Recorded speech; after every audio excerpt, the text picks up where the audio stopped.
Okay, I've got it set. Yeah, if you can just open up. Doesn't really matter. I would just open up Chrome over there and grab your file, and hopefully in the meantime whoever's zooming in can join us. We've got Carson's very brave. He didn't realize he was signing up to be the first person to do the 5-minute presentation, but that's how it ended up. So kudos to him for warming us up to it. Let's see.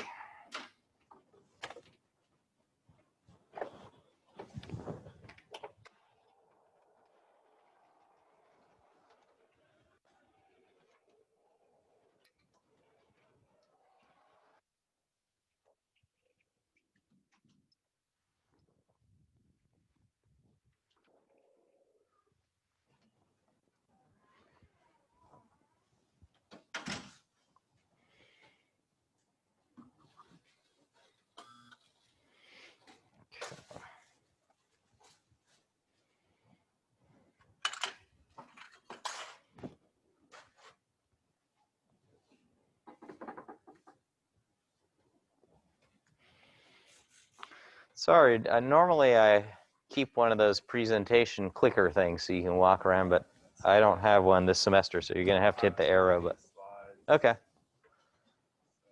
Hopefully for 5 minutes, nobody has too many slides. All right. Anything else I need here?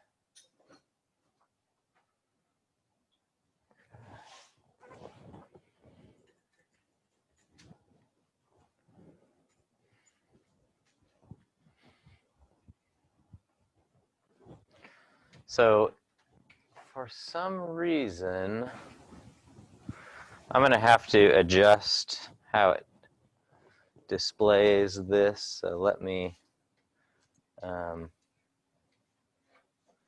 I exit full screen here and then go to, bear with me, for some reason it's not showing.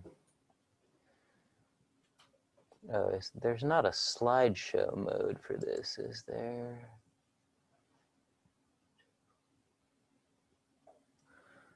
Does anybody know in the Google Slides if there's a slideshow mode that actually might work? Yeah, I think you have to go under the View tab. View. Present. Let's see.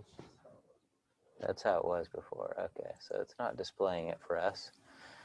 Bear with us here. What I'm going to do is just go into settings and duplicate this screen, and that ought to be enough. Let's see. We go here, display settings, duplicate.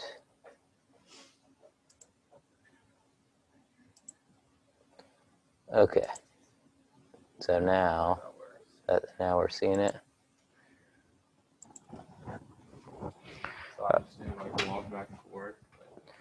Yeah, sorry about that. Yeah, I'll try to remember to check out one of those presenter clicker things, but we've got Carson presenting our first 5-minute presentation at the beginning of today, and we're going to have quite a few more as the days roll on because we're sort of getting into the schedule of what people signed up for. Let me just turn the front off here so we can see a little better. Take it away. Okay, so I'm going to be talking about the science and baseball. So I wanted to start talking about what's this thing called the Magnus force. And this is a force that happens from the ball when it throws it, and it's pretty complicated. It's things that we won't talk about in this class. It's basically just what causes the ball to curve and or go straighter or desync or cut. And it's very complicated to figure out, but I found a graph because I was really interested in the fact that people say it's impossible for a pitcher to throw a fastball that rises. And so this guy, he derived an equation, and this is the line that he got to show like if it's above this line, it means the ball will rise because you have to throw it with a certain amount of spin and a certain velocity. This is the guy that throws. He holds the record for the fastest pitch ever. So you see how far he is from it actually rising. So I just thought that was interesting for him. But this is the main thing I'm going to talk about is the 400 milliseconds after. I put 93.4 miles per hour because that was the average fastball in 2019 in the major leagues. And so from my research, I found that 100 milliseconds is how long it actually takes your eyes to process the ball and actually see it. And another 150 milliseconds is the average swing time, so that's the time that the batter starts to swing and actually like hits the ball. And yeah, if it's as little as 7 milliseconds too early or too late, it's not going to be a fair ball.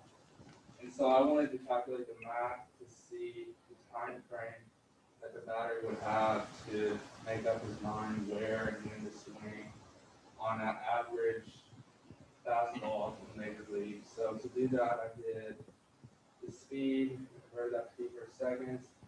The distance from the mound to home is 60.6 feet. And I subtracted 6.2 feet because that's the average height of the pitcher in major leagues because they stride out from the rubber and they release it from them. So that subtracts the distance a little bit. And then I divided those numbers and got 411 milliseconds is the time that the total flight of the ball. And then I subtracted these two numbers from that to have the time frame the batter has to decide if, when, and where to swing. And that is 161 milliseconds. And to put that number in perspective, it takes 300 to 400 milliseconds for the average blink time. So I did this again for fun with the fastest pitch ever thrown in major leagues.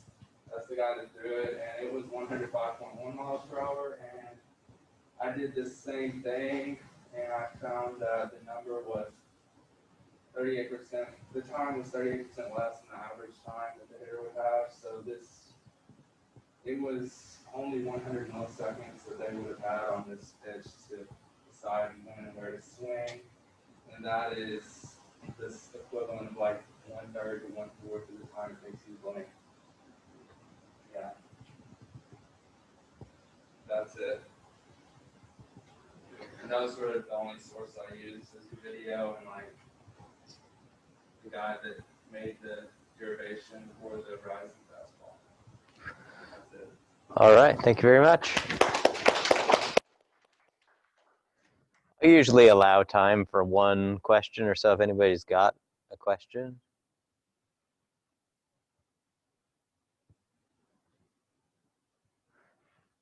Okay, I have a question.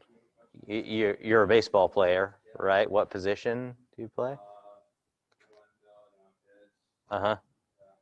I was also interested if like pitchers consciously try to increase that rotational speed for the Magnus force, and you're never going to get it to rise, but what you're getting is less fall, or you could have it turn sideways. Is that what you're saying? So if you throw, it all depends on like how you hold it, how you throw it. So forcing fastballs are going to have more RPMs because they're rotating like this. But if you throw it, if you flip it, throw it with two seams, it's going to have some run on it because of the way the seams are made, the way they're curved and stuff.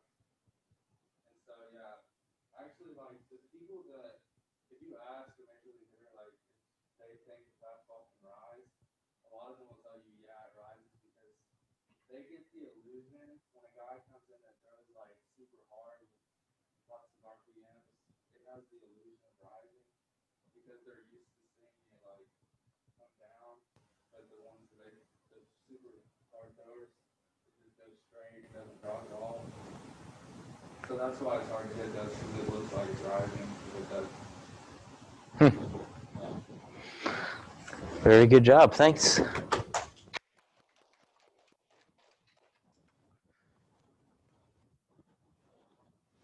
So, just to make contact with the requirements for this. That was a good job of making connection with something that Carson has a personal interest with, which was one of the possibilities for the non-science part of it, and then connecting with science.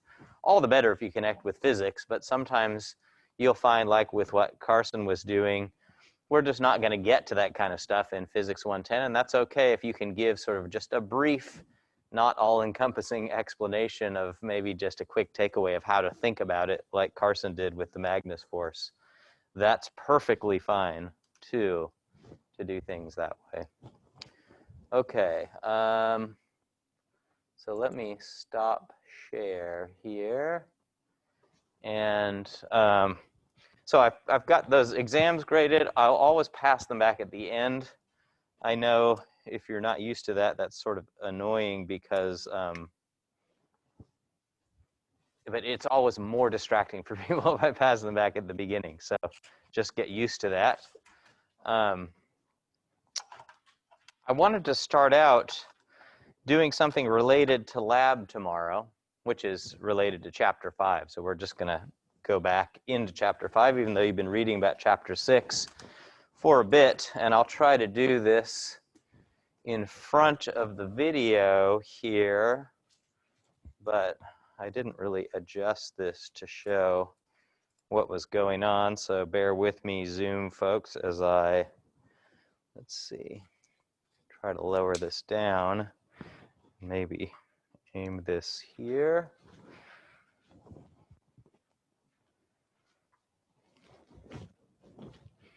See if I've got that just about right. For those of you who are zooming in, you're looking at a little demonstration cart.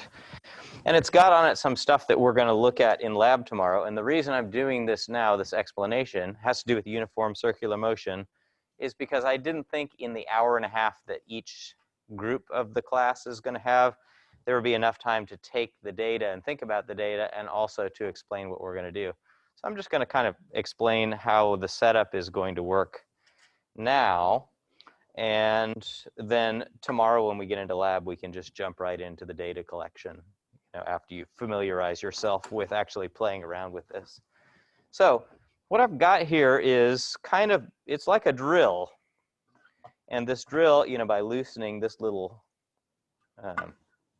screw here and then tightening it, I can, of course,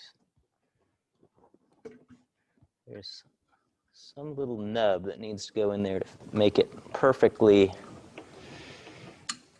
vertical, and I'm having trouble getting it in there.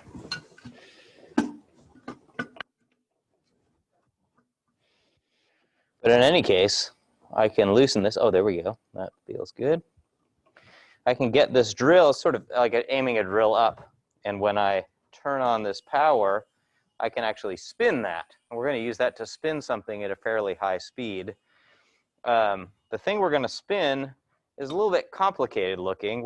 So this little post here is going to be like I place my drill bit into the drill, okay, and it's going to spin it around like this.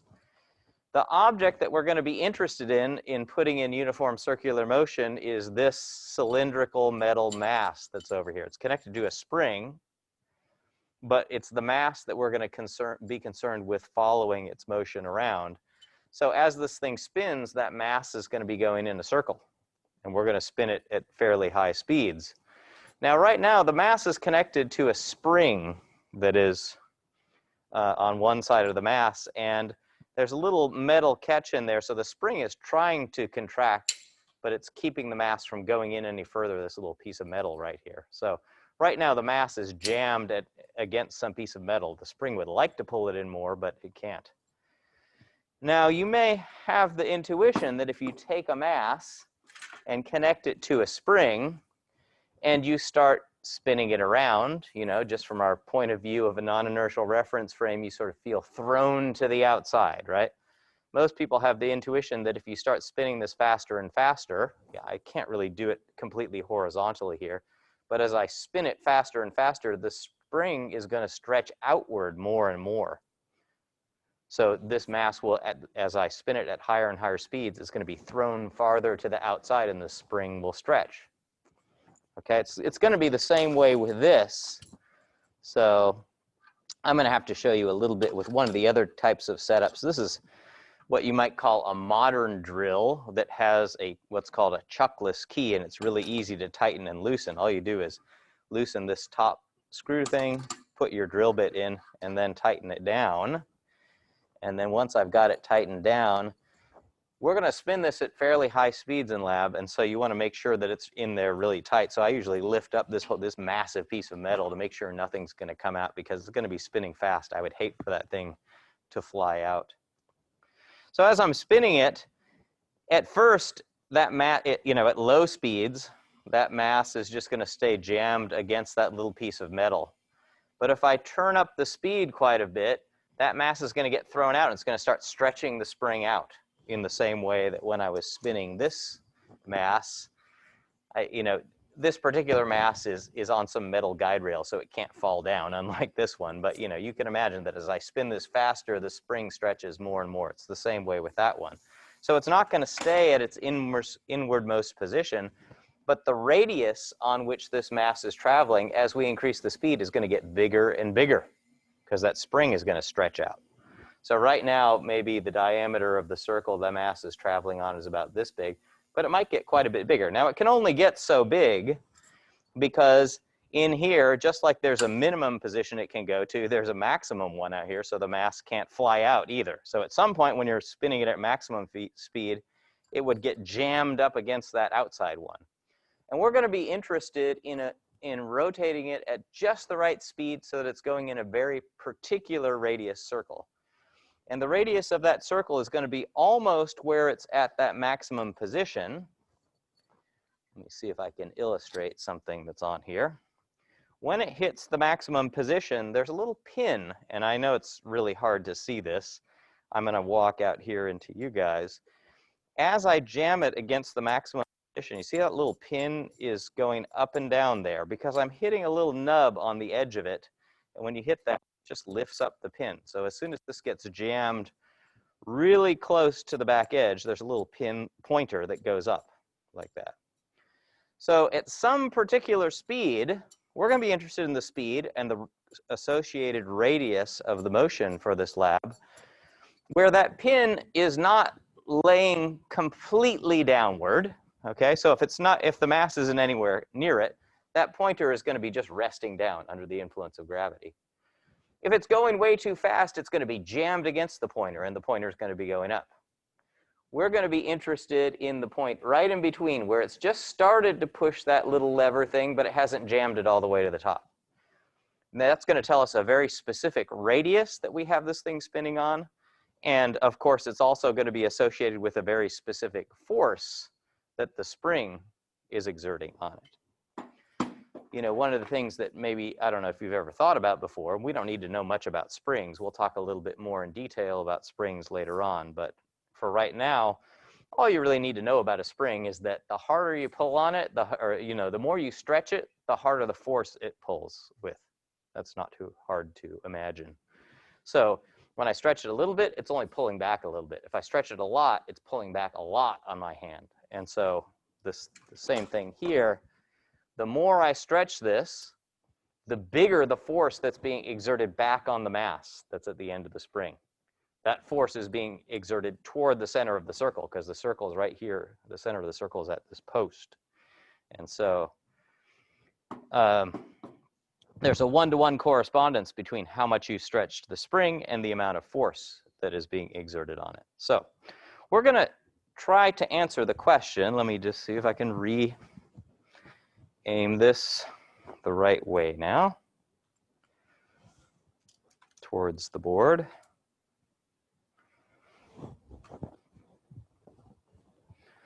Close enough. We're going to ask ourselves, is it true that F net is equal to ma at some point during this circular motion? Is F net equal to ma for that mass during some moment of the motion? And we're going to try to independently measure the F part and the A part and see if they're close. For us, of course, we're going to use the radial component of the force. So I might call this, I want to find the radial component of the force, and that's going to be the spring force. So is the spring force is really the only force that's on the mass in the direction toward the center of the circle. It's still hard for me to tell, but it's sort of like we've got this mass here. It's hard for me to tell if you guys can understand this. The mass is connected to some other piece of metal over there. There are guide rails here, right? And the center post is right here. So this mass at one moment in time is there, and then another moment in time it's over here, and it keeps going around in a circle like that, right? So the radius of the circle would be something like that. And the bigger the spring, so if I drew a free body diagram for this mass at this instant, where it's sort of coming out of the board and it's about to go around and back into the board, at instant, what forces would be on it? Well, of course, there's a weight force going down. Gravity's pulling on it. So I've got mg going down. There's also some guide rails that it's sitting on that force it to slide horizontally. We might just call that a normal force going up. The important thing for us is that if this spring is stretched out so that it's, you know, not at that minimum position where there's also the metal thing keeping it from going any further in, there's a spring force going in that direction.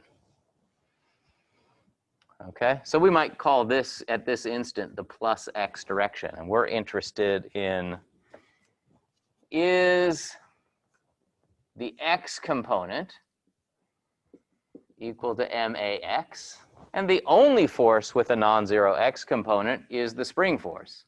So is the spring force, I'm going to put a question mark there because we're going to try to determine or measure both sides independently, equal to the mass of that little cylinder of metal times the associated acceleration, and this is the radial component of the acceleration, so we can use our v squared over r if it's going in uniform circular, even if it's non-uniform circular motion, the radial component is still v squared over r. Okay, so we've got some things we need to measure here. We need to measure the spring force somehow. We need to measure the speed. That doesn't seem easy because this thing's actually moving pretty fast, but we're going to have to think about how to measure the speed. And we need to measure the radius. And we're going to be concerned with measuring these when that mass has just been thrown out far enough so that it's just barely hitting that thing and it hasn't been jammed to the top and it's not all the way to the bottom. Okay. Let's talk first about how to measure V. Let me put this back in here and just spin it up. So what I'm going to do is, and we're going to have to think hard about how to do this with partners, but still with social distancing. It might be that one person has to control the setup and the other one has to sort of read the output on a screen from far away.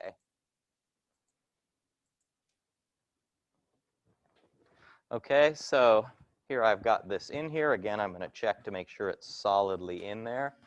Spin it up. It's not going nearly fast enough. Those of you who are in the front, you might be able to hear when that little thing gets jammed up and when it goes down. If I just listen with my ears,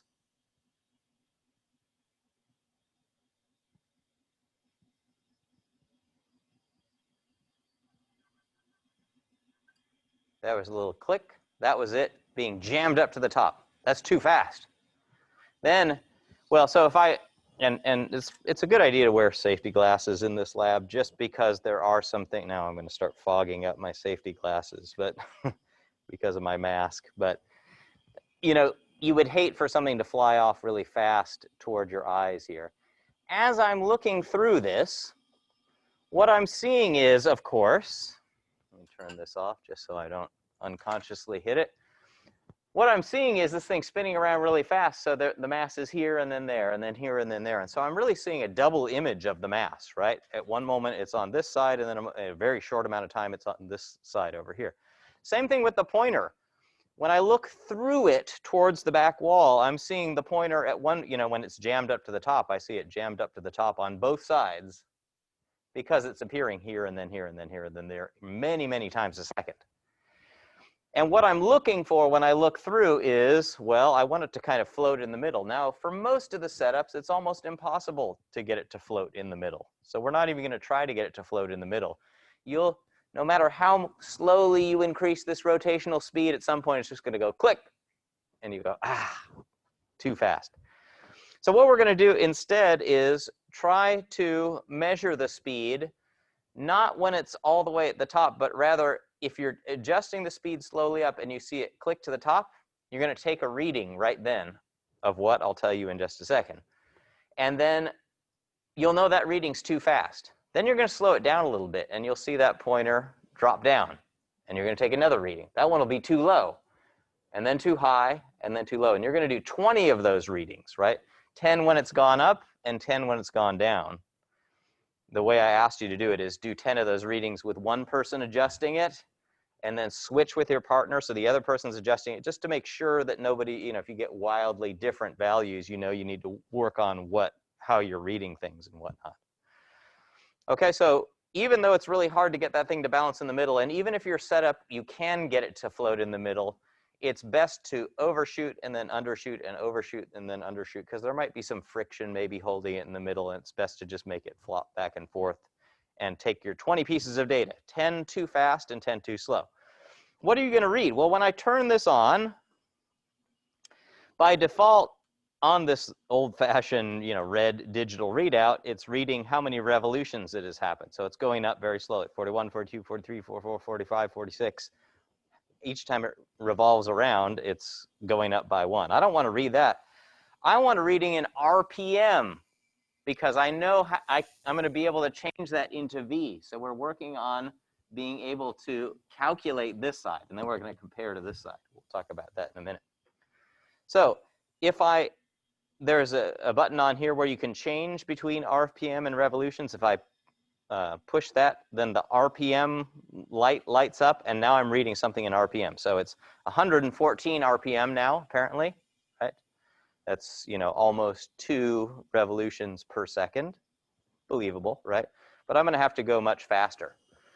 So what I'm going to do is, if I'm the person controlling this, I sort of look through to the back wall. I'm still seeing 2 images of that pointer down under the influence of gravity. The mass hasn't been flung out at all. Of course, you'll have this on a lab table, so you won't have so much wiggly motion like I have on my cart here. And then when it goes up, what I'm going to do is I'm going to increase it really slowly, and when it goes up, I will just say now, and my partner can read the RPM value and write it down. Okay, and you'll know that's, 1. That might be too high. That's okay. And then I'm going to slow it down ever so slightly, and you'll see it fall down to the bottom. As soon as it hits the bottom, I'm going to say now, and my partner can read this. And it's a pretty big display, so you could be far away like this and still be able to read it and note it down. Because the person who's doing the adjusting really has to sit here, watch, and pay careful attention to what they're seeing with that little pointer. Okay, so that's going to give us 20 RPM values. 10 of them are too big, 10 are too small. We're going to average them and hopefully get something that's close to being in the middle, okay? And then we're going to use those to find the speed.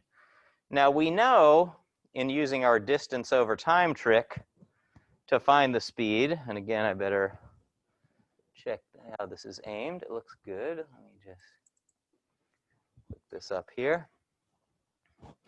If I were to use the distance over time trick,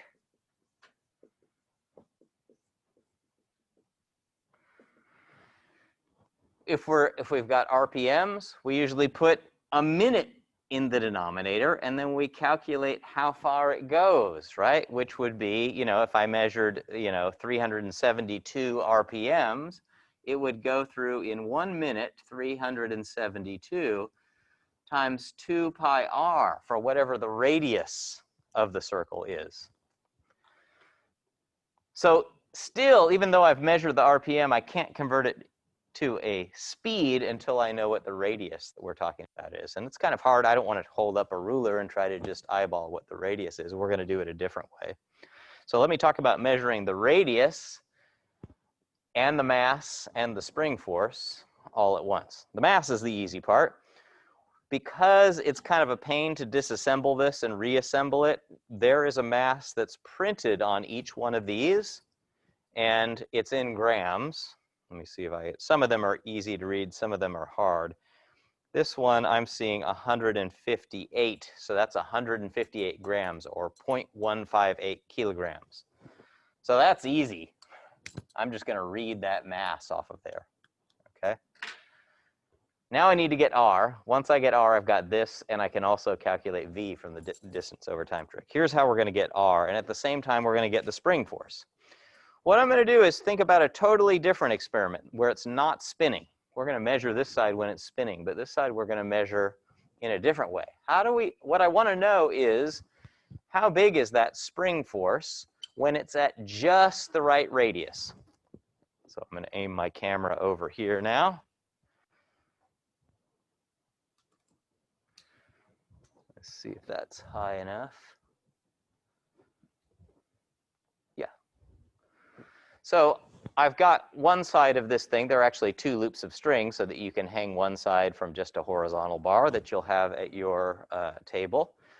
And on the bottom, there's another string that's attached to a little hook at the bottom of the mass. And as I pull down on that hook, I can actually stretch the spring that we're talking about, right? So this, right now, the distance from this mass, and we're going to use as the location of the mass, because the mass is actually a lot of different radii compared to that central post. We're going to use the line that's exactly halfway through the mass. So there's one that's described in the middle. So we'll take that to be the location of the mass when we're measuring the radius. And we'll see the justification for that later on in the course. But for right now, let's just do that, measure the center of the mass. This would be too small of a radius, measuring from the center of the mass to the location of the post. If I go all the way down and jam this at the bottom, that would be slightly too big. What I want to do is just get it so that it's hitting that nub, but not all the way jamming it over. Okay, so what we're going to do is hang a scale, not a scale, but we're going to hang mass on here. We're going to need a lot of mass because this is a strong spring. So what I'm going to do is hang a big hanger on here. This hanger is almost a kilogram. It's written what the mass of it is on here, 0.994 kilograms. So we'll have a bunch of these big hangers. Notice it's still not stretching it down far enough to hit that thing over. We're still only about halfway to the bottom. So I got to put some more mass on there. There are some big masses. Some of the setups have very different springs, and some of the springs are really strong. So you might need a hefty 2 kilogram mass, or maybe another 1 kilogram mass. I've already got a kilogram on here, 0.994 kilograms, but let me put another kilogram on there. Oh, that was too much, right? It totally jammed it to the bottom. I'm trying to put the right amount of mass on there, and we'll see why in just a second, so that it just barely contacts that little nub that's starting to push that little lever out without jamming it all the way to the bottom. Okay, so what I'm going to do is slowly add mass. And I'm not going to do all this, but you'll have lots of different masses. So you can start putting on some bigger masses, and this thing will slowly go down. And as it gets closer and closer, I'm not going to do it here. I would start using some smaller masses like these, right? And try to get it down to maybe 20 grams or 10 grams. At some point, it's going to be very uncertain as to, well, I added 10 grams and nothing moved. So we're trying to get it. Imagine that this is down and it's hitting that nub and it's pushed that pointer so that it's just about vertical, but it's not jammed to the other side. Okay? That's the radius we're interested in. What are we going to use this amount of weight for? So what I can do is count up the amount of mass that's here. 0.994 kilograms is just the hanger by itself. Then I got to add all the masses, and we'll just believe whatever is printed on there. And if we draw a free body diagram for that mass in that situation, what forces are on it? Yes. So here's my mass. What did I say? 158.158 kilograms. That's my mass. Let's suppose I've hung just enough weight on the bottom of it so that it is right, just touching the little nub that's pushing that pointer part way out, but not all the way out. Okay, what forces are on it here? Well, there's a spring force going up, right? The spring is what's keeping it from going down. It's hanging by the spring. The spring was slowly stretching more and more. So that spring force we're after is up there. Why isn't it going accelerating upward? Well, because it's got some forces going down on it. And in fact, it's got a couple forces going down on it. First of all, this mass, just that little cylindrical mass by itself, has its own weight. So gravity's pulling down on it. So that would be one force down, which is 0.158 times little g. But there's also another force because I've hung all this other mass on there, right? Maybe I call the amount of mass, I think in the lab handout that I'll give you tomorrow, we call the amount of mass that we hang on here capital M. So we're hanging, including the hanger itself, which is almost a kilogram. That's capital M that I'm hanging on there. Then I'm also going to have, you know, the weight force of that pulling down on it in addition. So there would be a capital M times 9.8. Capital N, this is something that I would know. I would just count up all the mass that I put on there. And I think those are the only forces that are important in this case. And it's in equilibrium. In other words, it's not accelerating, right? It's just sitting there. That mass is not moving. So, you know, if we do the sum of the force y components equals MAY for my choice of y there, that would tell me that F spring minus capital M times 9.8 minus little m times 9.8, mine was 158 grams, equals 0. And that allows me to calculate what the spring force was. It's the very specific spring force that it was exerting when it's at just the right radius. And again, we're using the fact that if I stretch the spring to a certain distance, we know that there's a unique force associated with that. And it doesn't matter whether it's being stretched to that distance while it's spinning around rapidly, it's exerting the same force if it's stretched to the same length while it's spinning around as it is if it's just sitting here. There's a one-to-one correspondence between how far you stretch it and what the force that it exerts is. Okay, so that gives us another piece here. The only remaining thing that we need to work on is little r. If we get little r, then we can simultaneously get the r in the denominator in that mv squared over r, and we can also calculate v from the distance over time trick. And we're going to do that while we're doing this same weighing here. So once we get the precise amount of weight on there so that it is just barely pushed up but not jammed all the way to the other side, what we're going to do is take a ruler and measure from the center of post, that's where the center of rotation is when we're spinning it, right, to that inscribed line on the center of the mass. So in this case, the radius would be about this distance. That would be the radius of the circle that it's going on when it's spinning around and just barely hitting that pointer. Okay. So that gives us r, and that also gives us v by substituting into our distance over time business, right? So now we've got everything. I can calculate this side. That was from using our RPM and that kind of stuff. That was sort of calculated while it was spinning around. This side was calculated more or less using stuff that we just measured when it was sitting there. And the question is, are these two sides close enough, or should we feel good about them? And maybe we're not going to talk about uncertainty analysis in this course. We have in the past in Physics 110, but I found that it just detracts from the understanding of the physics because you spend so much time thinking about uncertainties and how to use them in labs. Maybe you've done them in some other labs, some of you. For us, what we're going to do is say, you know, let's suppose that on the left-hand side, I'm just making up numbers, but let's suppose we get 301.2 newtons, and on the right-hand side, we get 326.7 newtons. And the question is, do we feel good about that? I mean, you might say they're not equal, so we failed. But of course, it's experimental. We never expected the numbers would be exactly the same. There's some uncertainty in everything we're doing in experiment. So we're not expecting these to be exactly the same. The question is, are they really far apart? You know, if they're off by a factor of 2, I would feel really bad about that. Or I would say, I'm a genius. I found out Newton is wrong. His second law, I've proved that it's incorrect. Okay, so I should really be concerned and or elated if these are very different, or if they're really close to each other, I would say, you know, more or less it seems like it's in agreement with Newton's second law without doing some uncertainty analysis on it. So how the measure by which we're going to judge, at least for our Physics 110 labs, is something that many of you have seen before. It's called the percent difference between the two sides. And the percent difference is calculated by, well, first of all, it is based on a difference. So what I do is take the difference between the two sides. It doesn't really matter which way you take the difference, but I'm going to take the difference in a way that makes a positive number. I'm leaving out the units. Sort of like, I want to know how much different the right-hand side is from the left-hand side. So I'm going to do right-hand side minus left-hand side. How big is the difference compared to one of the sides? And it doesn't really matter which side you divide by.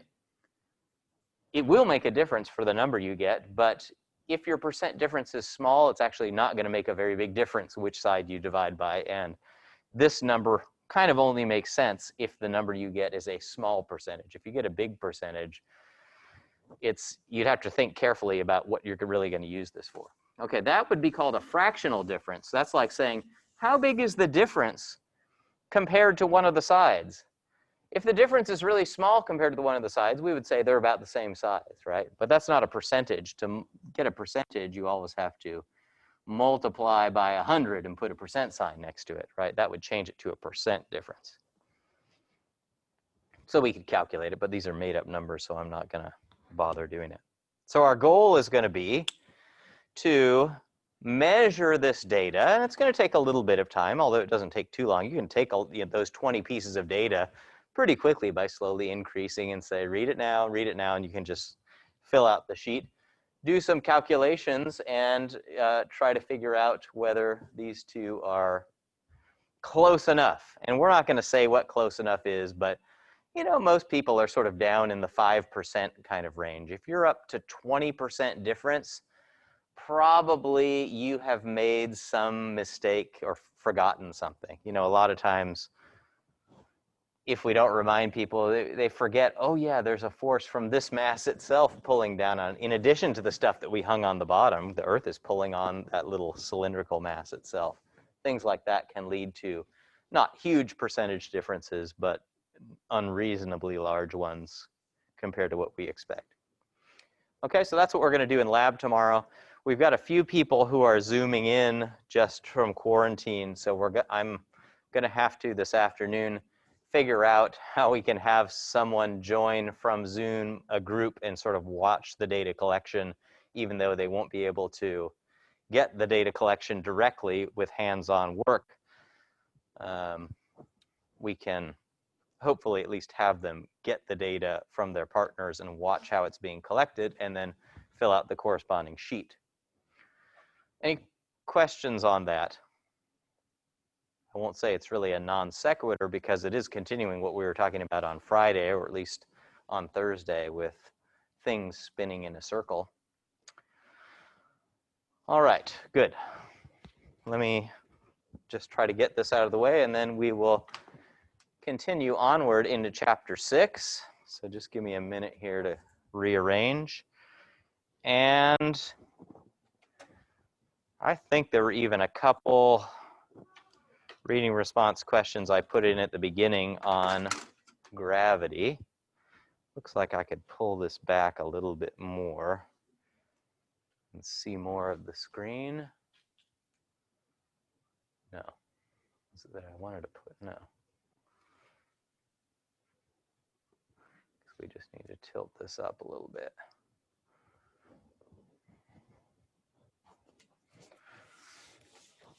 Okay.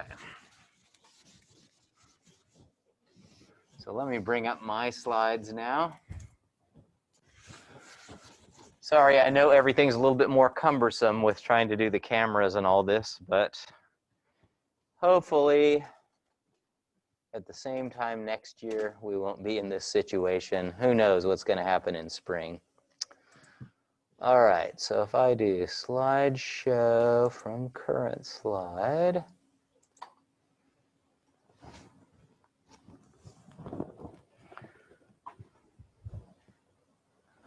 Hopefully someone will tell me if they're let's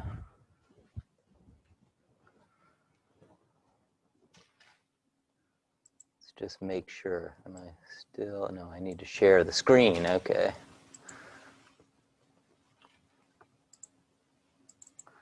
There we go.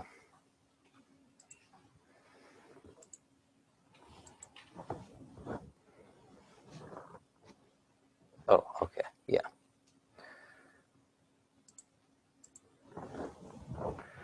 All right.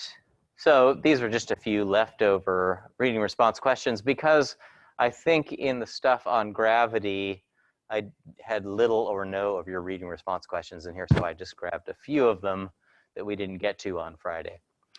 First one, with non-uniform circular motion, is there ever a scenario where the tangential component of acceleration and radial component of acceleration are ever going to not be perpendicular, or will they always be perpendicular as stated by Giancarlo?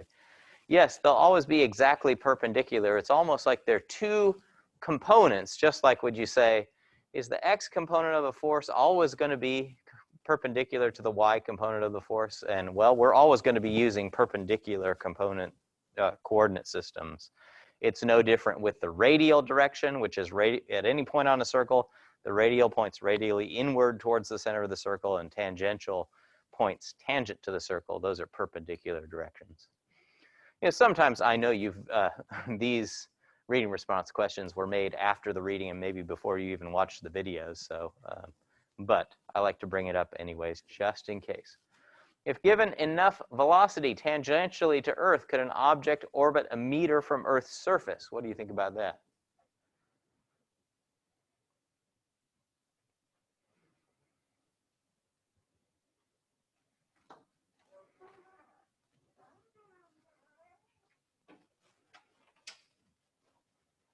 I see a nod, yes. Anybody want to volunteer? We did talk about doing this actually in a certain way on Thursday, I think, whenever we talked about just, might have been, no, it was on Friday. It was on Friday, where we said, how fast would the Earth have to spin so that you would feel weightless at the equator?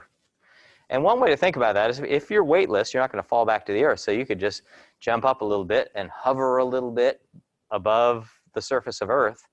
If someone watches you, you're not connected to Earth, and you're orbiting Earth at the equator, a meter above the surface.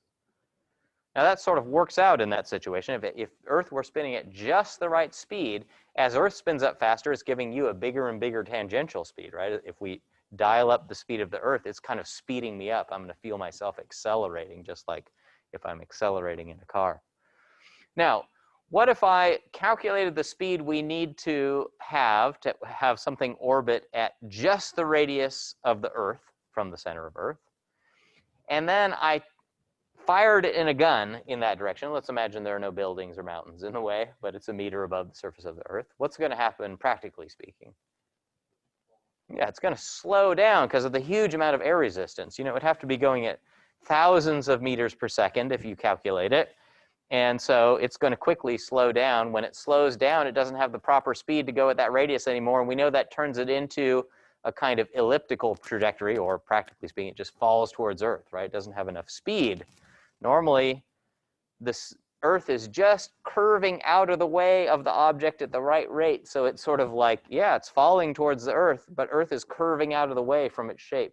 If you're not going fast enough, the weight force wins before Earth gets a chance to curve out of the way. Third one, the book mentions centripetal acceleration. I thought that centripetal was a word we were avoid describing what is happening in circular motion.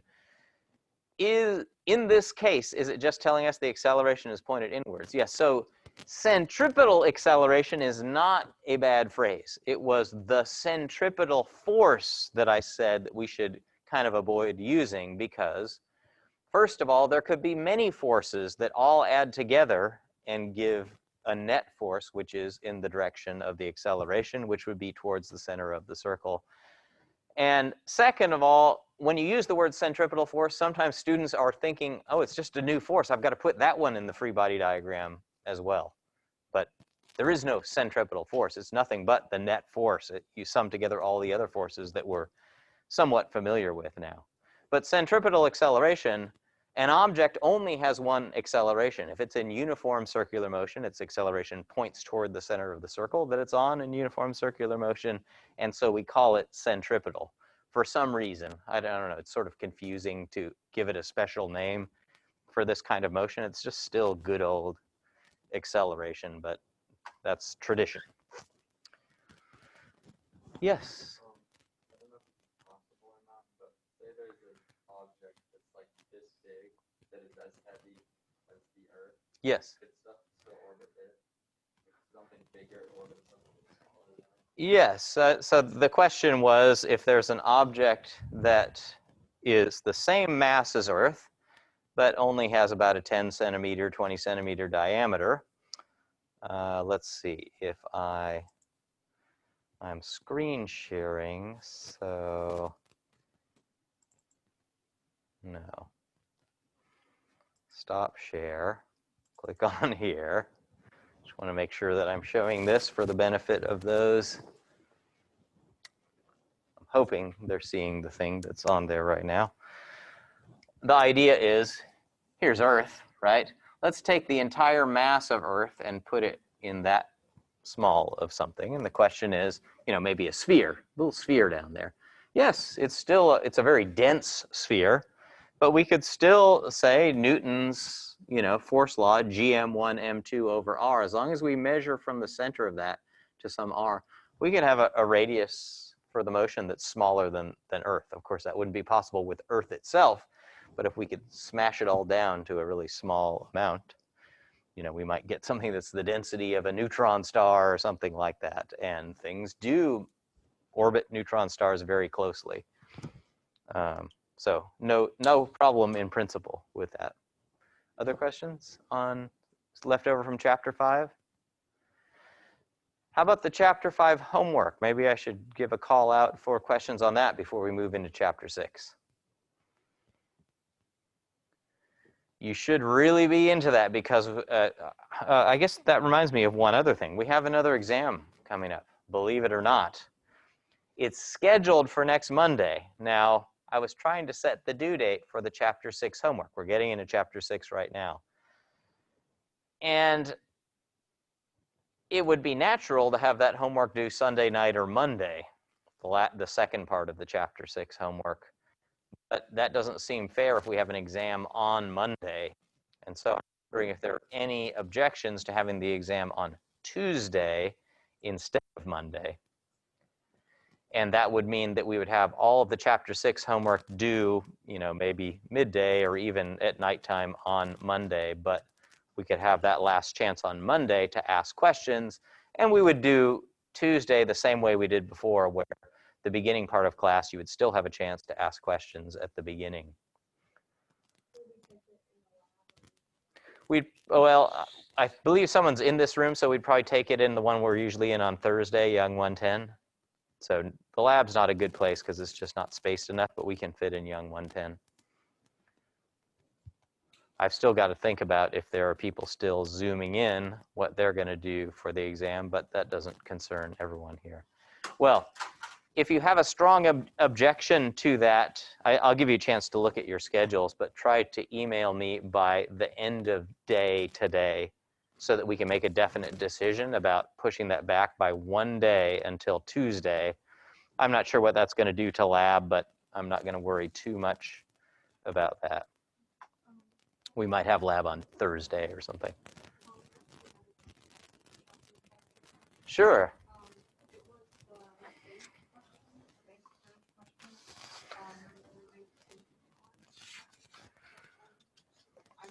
Sure.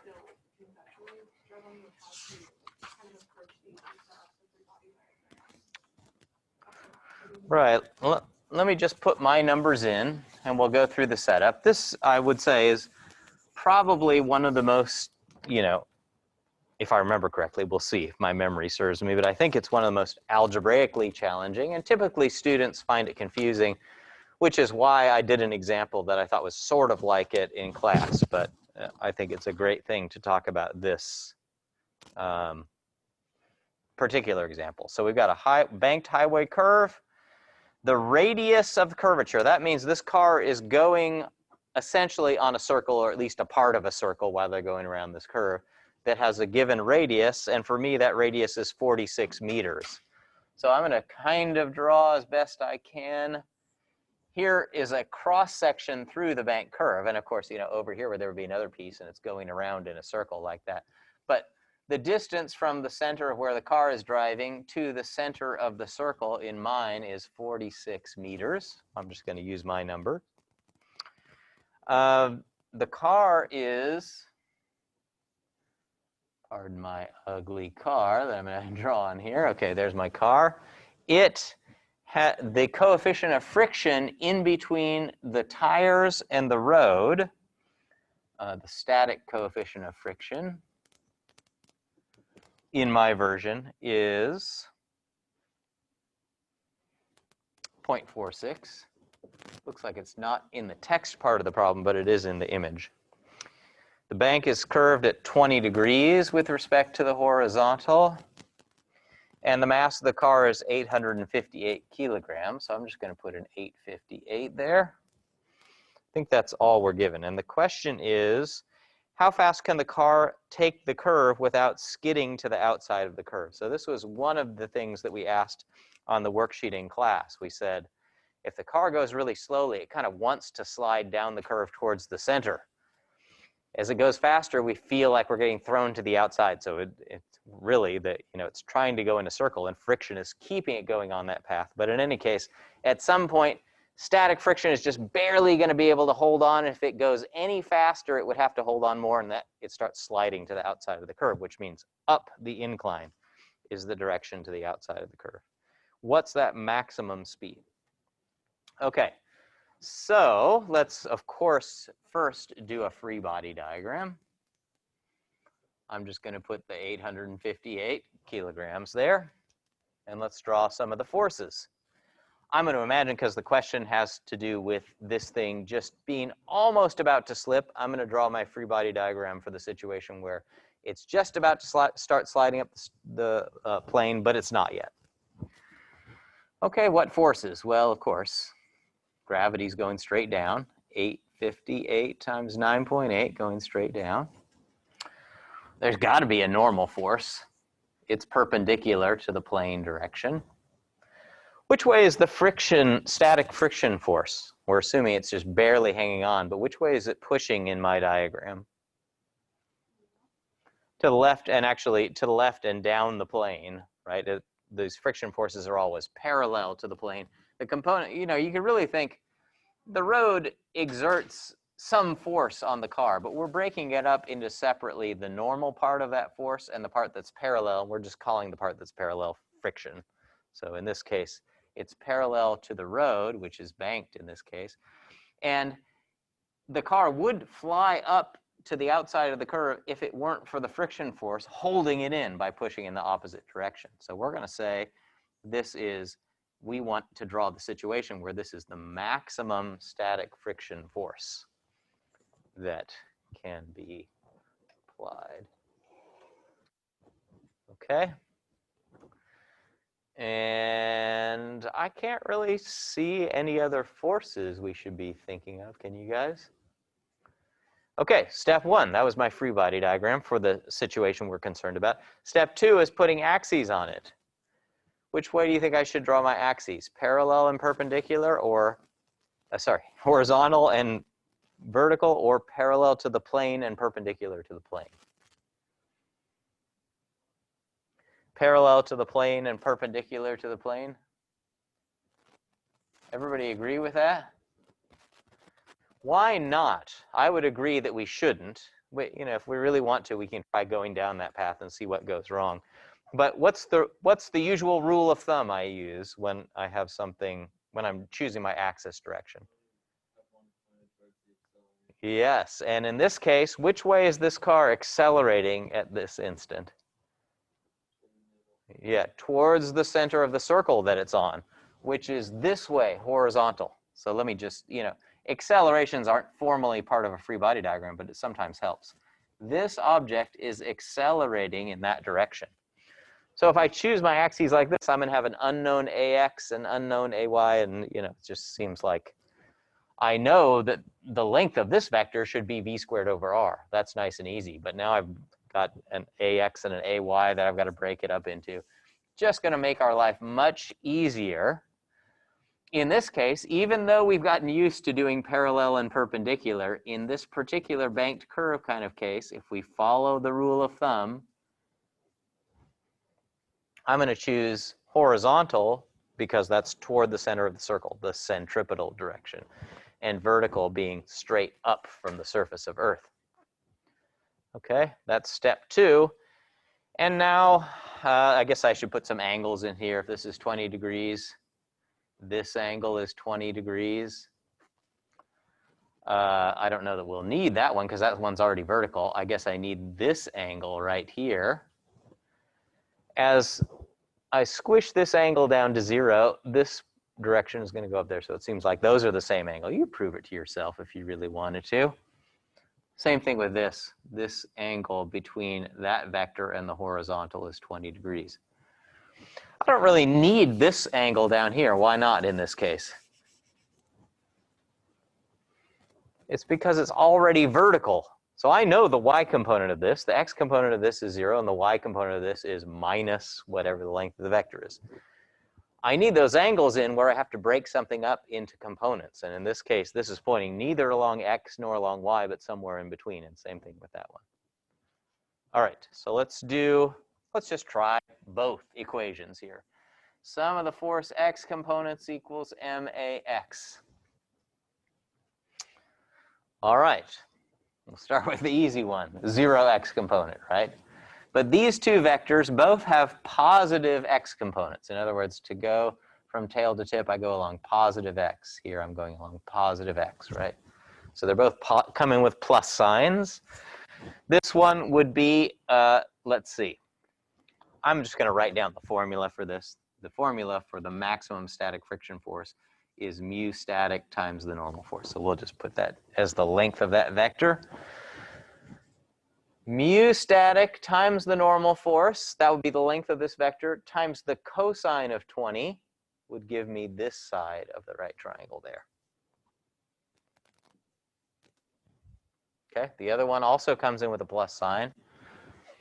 Fn times the sine of 20 would give me this side. That's the x component.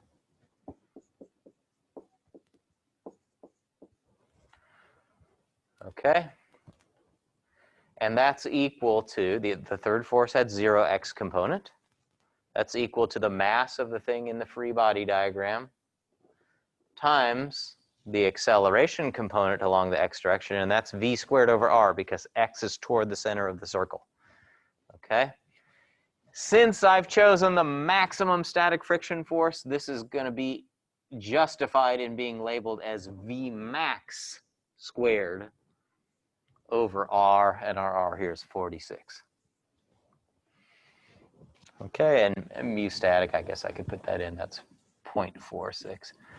So it looks good, except I don't know Fn.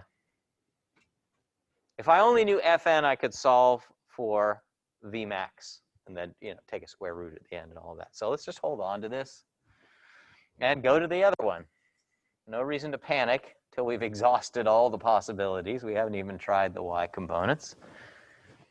Okay, all three of these forces have non-zero y components in my coordinate system, right? All three of them have a vertical component. So this one comes in with a plus sign, so that would be Fn times the cosine of 20 degrees. This one comes in with a minus sign because it's pointing more or less downward in the negative y direction. And that would be mu static times the normal force, which we don't know, so I'm putting in that variable again, times the sine of 20 degrees. Putting that in with a minus sign. And then this one's easy. We don't have any trig functions there. We just have minus 858 times 9.8. Okay, so that's the sum of the force y components. That's equal to 858, which is the magnitude of the thing, or the mass of the thing in the free body diagram, times AY. What's AY in this case?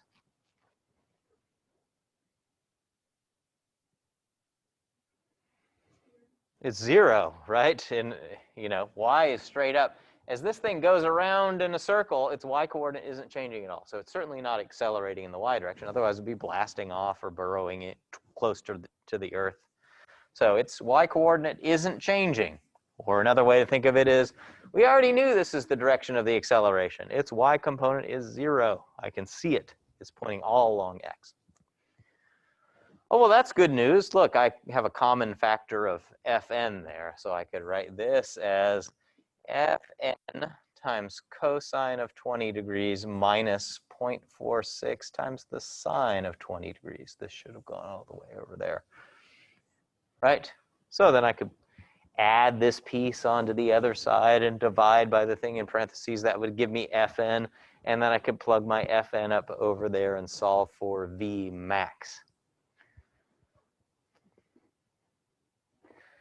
You know, it's not my favorite algebra to do on a Saturday afternoon, but it's not so bad.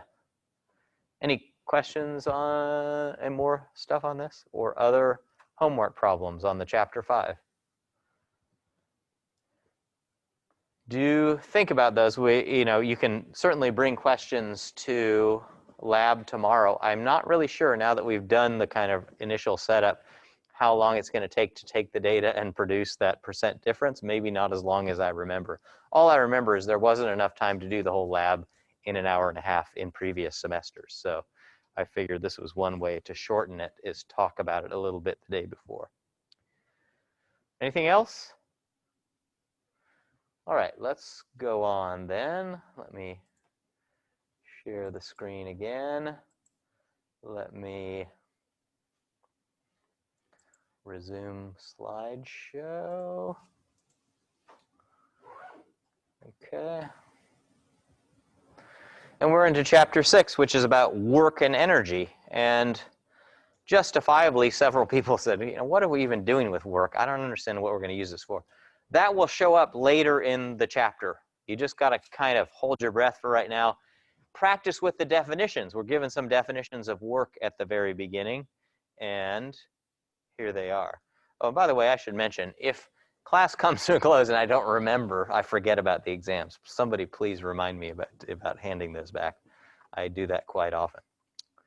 So here we're imagining first a simplified case that a single force, so an object is moving from some position to another position. It doesn't have to have any particular path, although we will see a lot of cases where it moves straight from one position to another. I drew a curved path here. And we're going to imagine that there is a force that is constant in magnitude and direction all the way through. So it's exerting same magnitude, same direction, all the way as it goes from an initial position to a final position. We would call that a displacement. So we're going to sort of break things up into components. You could choose some x and y axes. You could break up F into an x and y component. And you could break up the displacement into an x displacement, delta x, and a y displacement, delta y. And we're just going to make a definition here. So you don't have to have a lot of intuition about how we're going to use this. We'll see. We can relate it through F equals ma and kinematics to find a lot of information that's useful to us about predicting future velocities and things like that from the definition of work that we're giving here. But the definition of the work done by this particular force, and there might be more than one force that's acting on the object. We're just isolating one force. Each individual force would be doing its own amount of work on the object. And so the idea here is you multiply the x component of the force that we're concerned with times the x displacement, and then add that to the same things for the y components. And that's going to be defined to be the work. What are the SI units for work? Well, I already know that the SI units for force is newtons. SI units for delta x is meters, so the units will be Newton meters. But this comes up so often. Work is our first example of a kind of unit of energy, that energy units have their own shortcut unit. So a joule, J, is defined to be 1 Newton meter. So when we have SI units for energy, we'll just put joules in front of them. Okay, there was an example that we did in the video, but I just have some different examples I like to do in class. to have different practice, and we'll flip through the example that was in the video after you do this. But let's try problem 1 that's on the worksheet that I emailed out before class, and I'm handing out for those who are here now.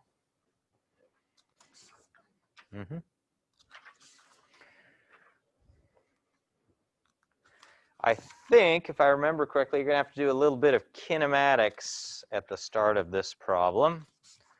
We don't want to get too out of shape for kinematics.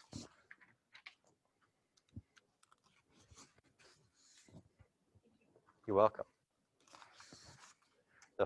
Even the final exam's not that far away. It's kind of frightening, but I went to school on the West Coast, and most of the schools out there had quarter systems, and I always used to think that the advantage of the quarter system was that the end of the semester was never really far away. So when I started doing semesters, I always felt like, come week 7, you just feel like it's never going to end. Well, in the quarter system, you're much closer to the end of the quarter at that point, and you can always hang on. I don't know. It's more like drinking from the fire hose, though.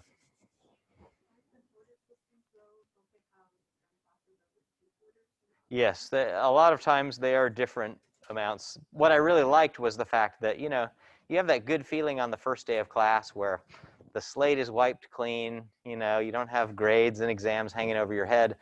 And then you get halfway through the semester and it's like, oh, it's only been, so many weeks, and it's not that far till I get to start fresh again in a new class, even if it's continuing the same subject.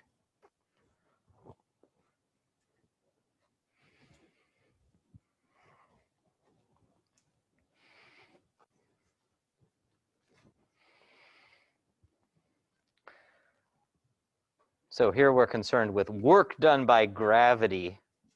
I asked that because we happen to know a lot about the gravitational force, so that ought to help us.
Okay, anybody need help getting started with that flashback in part A where we need to do kinematics?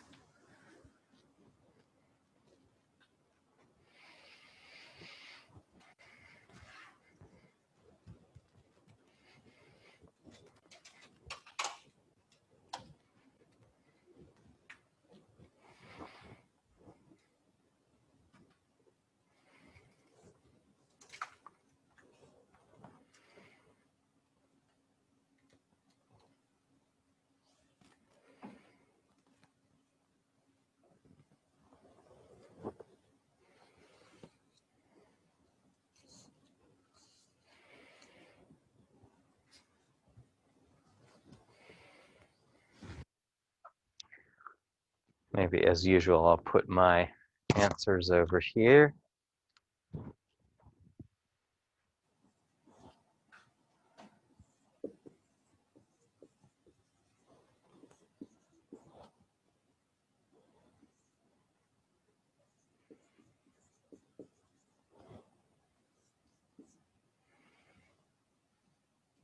Meter.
Okay, if you're having trouble on A, definitely ask me if you're not getting my number.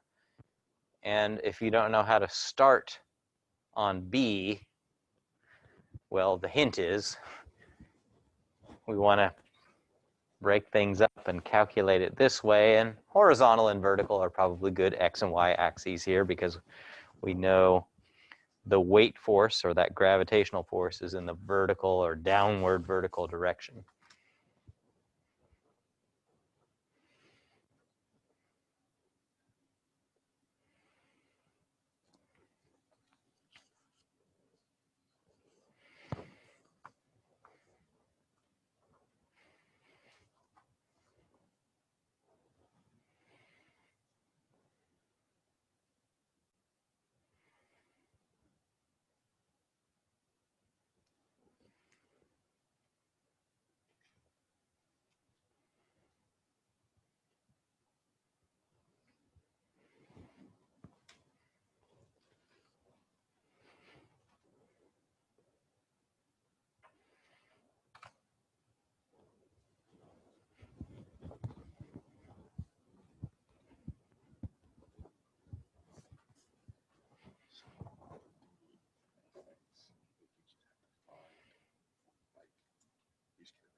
Well, the idea there is we have to, that F is whatever force we're concerned with calculating the work associated with. So in this case, the force.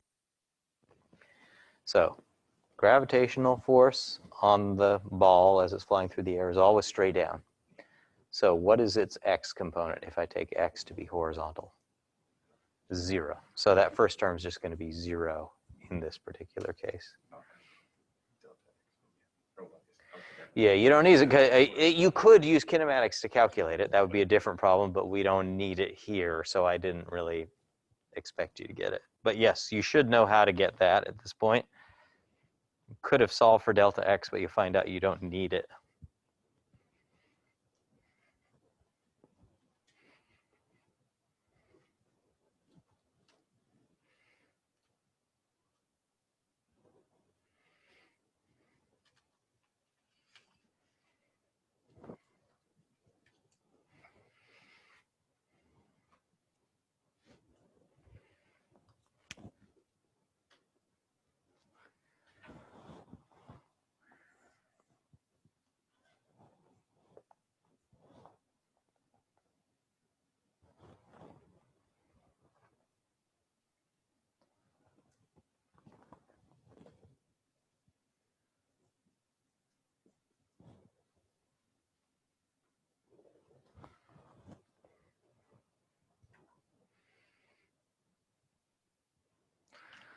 Okay, let's come back together, because once you've gone through B, the other ones are sort of similar, but just making sure you don't get confused by slight variations on the questions. So here's a little drawing that I did of the situation, always good for a kinematics problem. Initial speed of 7 meters per second at a 35-degree angle. My angle doesn't look like 35, it looks more like 50 degrees, but who cares? And the ball goes up and comes back down on a horizontal field, and we want to know the maximum height. That sounds like a kinematics question. Probably easiest thing to do is say, take initial to be the kick point, final to be when it's at its maximum height. And that's a y quantity that we're after, right? That y final in that case, or delta y. And in this case, probably the easiest thing, since I don't know time, is to, and I don't want to know time, is to try to avoid time. So I'm going to take that so-called third equation. Now, don't say that outside this class, because that's just dependent on the order I happen to write them down. For other people, it won't be, they won't know what you're talking about if you say the third equation. Sorry, these are y's. AY times delta y. Okay, and at the highest point, it's not moving at all along the y direction. It's still moving along x, but it's not moving along y. So Vy final is 0. Vy initial, I've got to do a little calculation over here, right? That would say for this initial speed, I'm looking for this component. That's going to be 7 times the sine of 35. Whatever that number is, calculate it and square it. plus 2. AY in my coordinate system is minus 9.8 because I chose plus y to be up. And delta y is what I'm after, right? That's how high it goes above the kick point. So that's my variable. I can solve for it and get 0.822 meters. Questions on that review problem? Okay, now what's new?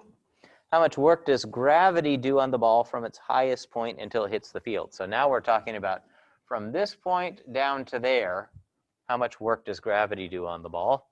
I could choose my same coordinate system. Notice if we're going to use this formula that I have up on the slides, at least for the fx delta x plus fy delta y, we need an xy coordinate system, and this one's as good as any.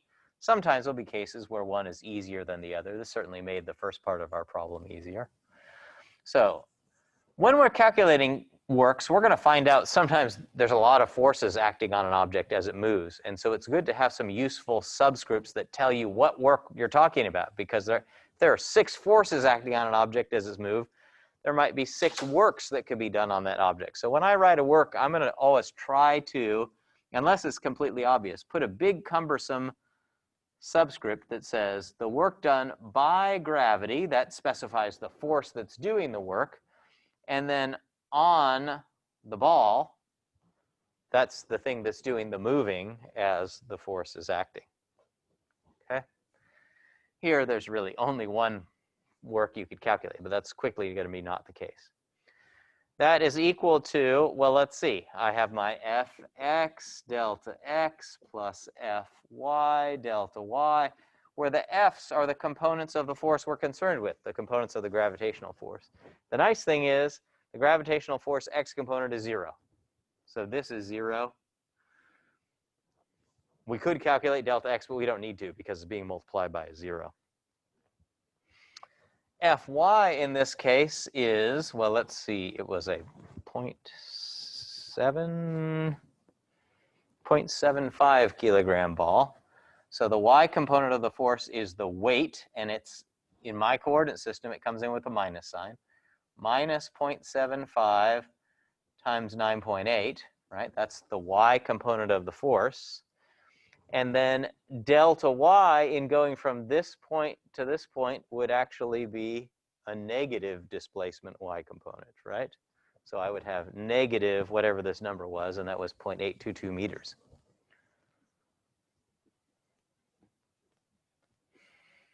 Okay, so for my coordinate system, I'm finding out the work done by gravity on the ball is positive. The minus cancels the other minus, right? The minus is plus. So that's plus. And when you multiply those together, you get plus 6.045 joules. Notice that had I changed my mind in part B and I'd chosen plus y downward, what would have changed? Well, then the weight force would have been a positive y component in my new coordinate system. And the delta y would have been positive too. So I would have gotten the same number. It shouldn't matter what coordinate system you choose other than for convenience. So there's nothing special about plus y being up here. Questions on B? All right. How about C? What goes differently in C if I say how much work does gravity do on the ball for the entire time from this point all the way till it hits the field? It's 0. Why is it 0? Yeah, because, well, we already said fx was 0, and now delta y is 0. So there's a 0 in both of those terms there, right? It's starting and ending at the same y, so that y displacement is 0. And then finally, how much work does gravity do on the ball from the kick to the highest point? Let's just stick with my new coordinate system where y is down.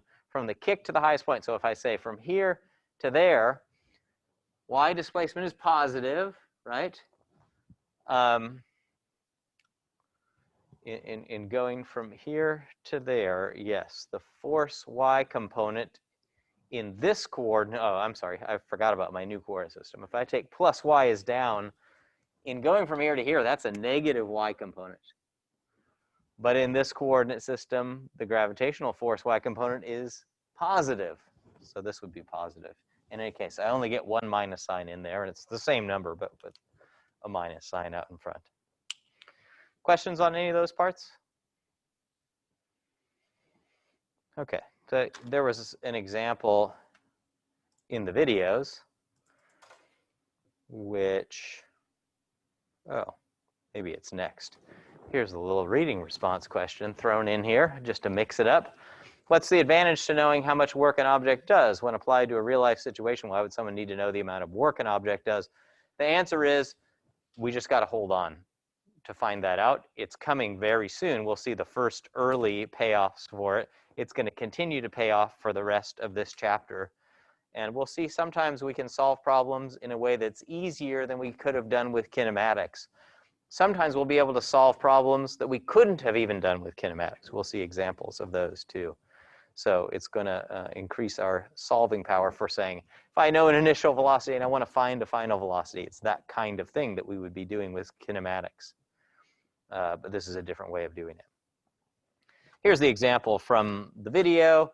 There was a bird that flew up and then down. We're given the mass of the bird and how far it goes down vertically and over horizontally. How much work does gravity do on the bird during the flight? Now, in this case, gravity is only one of many forces. Well, it's only one of two forces acting. The bird looks like it's flapping its wings, and it goes up for a while, and then it comes back down. So air resistance clearly is not negligible, but who cares? We weren't asked about how much work air resistance does on the bird or the air force on the bird. We're only asked about gravity. And we know the gravitational force is constant all the way through there. When we're using this formula, Fx delta x plus Fy delta y, we always have to be sure that the force that we're using is constant all the way from the beginning to the end. Otherwise, we're not justified in using it. But in this case, that wouldn't be true of the air resistance force, but it would, or the air force, but it is true of gravity. So we're going to calculate with that. In this case, again, just like for us, Fx was 0.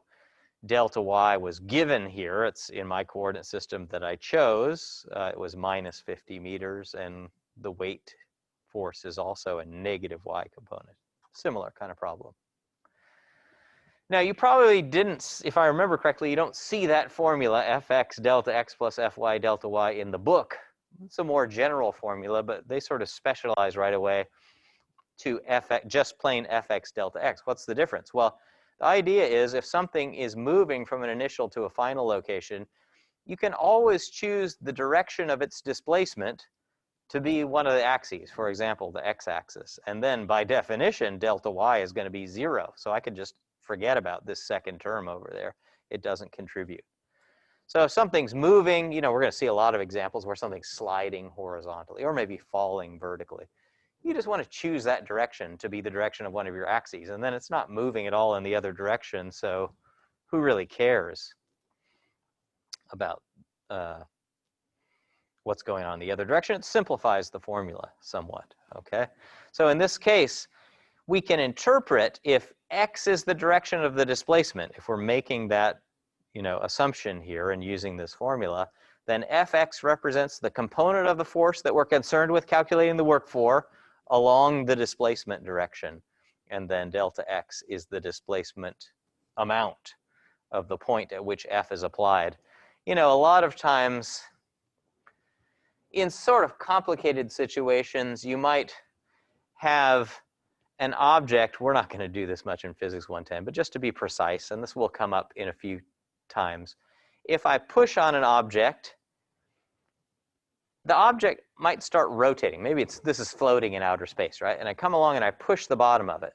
You kind of know it's going to start spinning like that.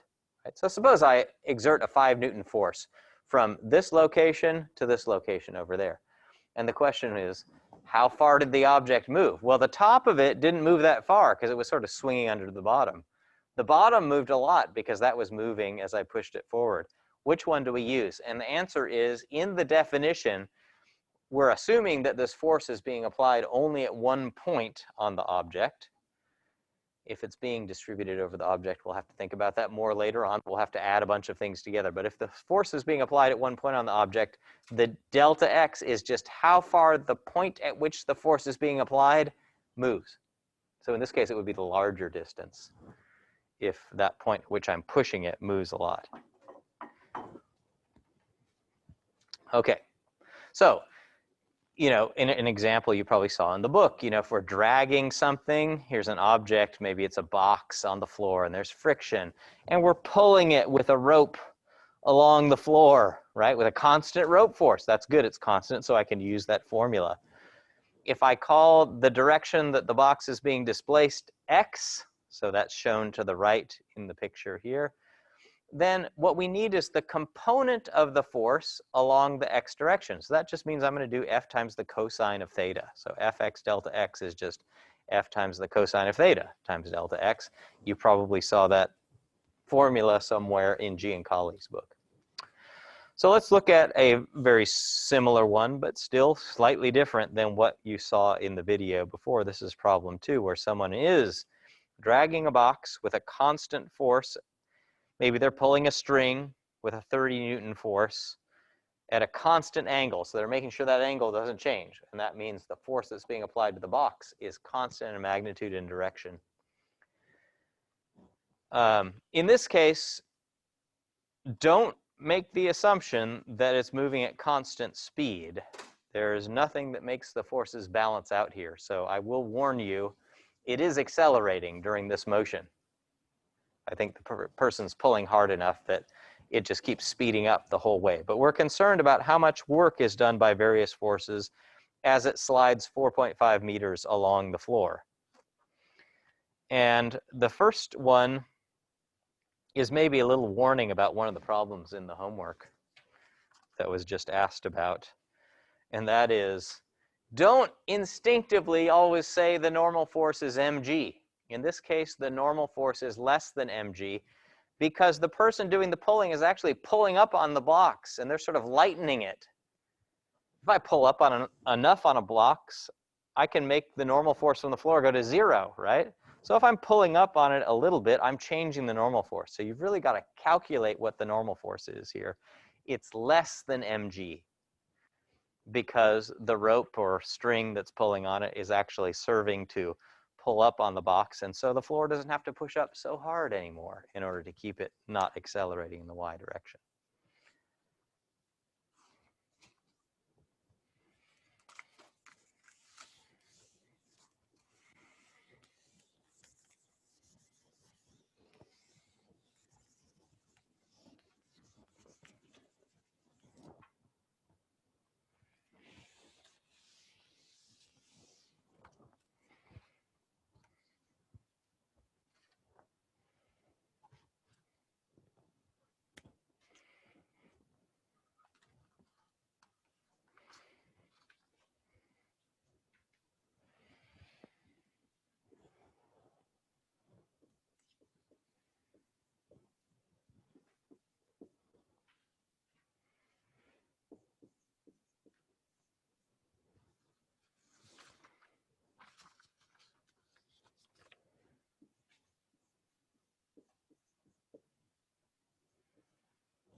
Okay, so the answers are on the board. Anybody need help with the first part A?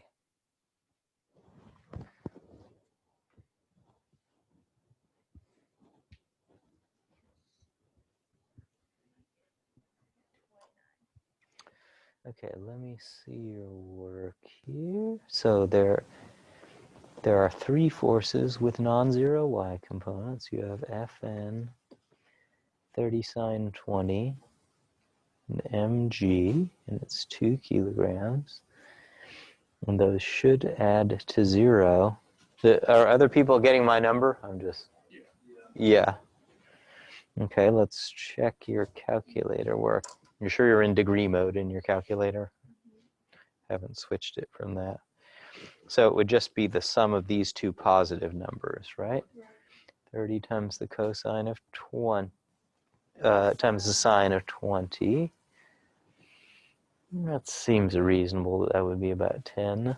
And then 19.8, so 29.6.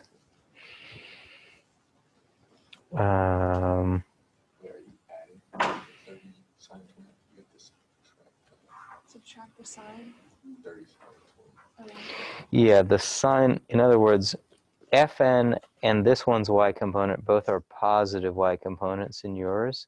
You've got a minus sign there. Yeah, but if we go from tail to tip, we go up, right? Thanks, Andre.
Okay, let's come back together and first of all quickly do part A, which is important for the homework too. There's a problem on the homework where, if I remember correctly, it's at the end of the first part of chapter 5. Someone's pushing a sled, but they're also pushing down on it in addition. They're not just pushing forward as they push the sled along the snow, but they're pushing down and sort of forward at an angle. When you do that, it's sort of like I obviously increase the normal force on the bottom of the sled upward from the snow if I push straight down on it. It's the same way if I partially push down and partially push forward. I'm forcing the ground to push up even more to counteract my downward force component. So don't be lured into just thinking that, oh, I know what the normal force is just mg. And if there's other forces acting in the vertical direction, you have to add them all up and set them equal to 0, assuming it's not accelerating in that direction. So same way here. Here's my free body diagram. As this thing is sliding along the floor, I've got the tension force, normal force from the floor, kinetic friction force, and the weight force. And the first thing we're supposed to find out is the magnitude of the normal force. And we get that by using the sum of the force y components equals MAY. Let's do that down here. Sum of the force y components equals MAY. AY is 0. Well, I didn't choose a coordinate system, but I'm going to use that formula that we were just talking about where we align the x-axis. So maybe I'll take, the direction of that 4.5 meters to be the plus x direction. And let's take plus y to be up. Then I've got an Fn plus 30 sine 20 minus 2 times 9.8, and then AY is 0. And that allows me to solve for Fn. Okay, any questions on A? B asks for how much work does the tension force do as the block on the block during this motion. And here I just look at that formula and say Fx delta x, so we're talking about the x component of the tension force times how far it moves. Okay, and in this case, the tension force x component is positive. Looks like it's pointing more or less in the positive x direction. So if I calculate in B, the work by T on the block. There's even more information. Sometimes you have to say from some point to some point, but it's best to write too much rather than too little. That's equal to the x component of the tension times delta x. Okay, the delta x is 4.5 and the x component of the tension, hey, that's easy. 30 cosine 20 times 4.5 meters. So I'm going to get newtons times meters. Newton times meters is joules, so that's apparently 127 joules.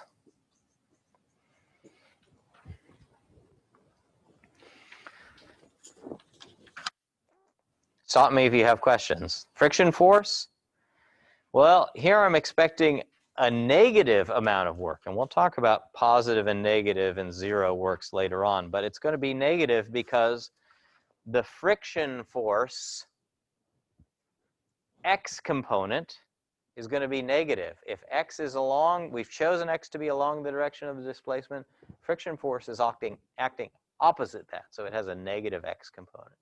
So in C, the magnitude of the friction force is 0.35 times the normal force we already found. That was 9.34. And its x component is negative. So I might write that as F kinetic x component. It's a negative x component times the displacement 4.5. Okay, much smaller. So it seems like the tension's doing more positive work than the kinetic friction force is doing negative work. And we'll see that's important for a little bit later on. Finally, but for now we're just calculating, following the definition, how much work does the normal force do on the block during the motion? Same idea here. What's the x component of this force? It's 0. So anytime one of your forces is perpendicular to the direction of displacement, the work done by that force is 0. If we, reduce it down to this formula, Fx delta x, where x is along the direction of the displacement. If a force is acting perpendicular, the work is 0. All right.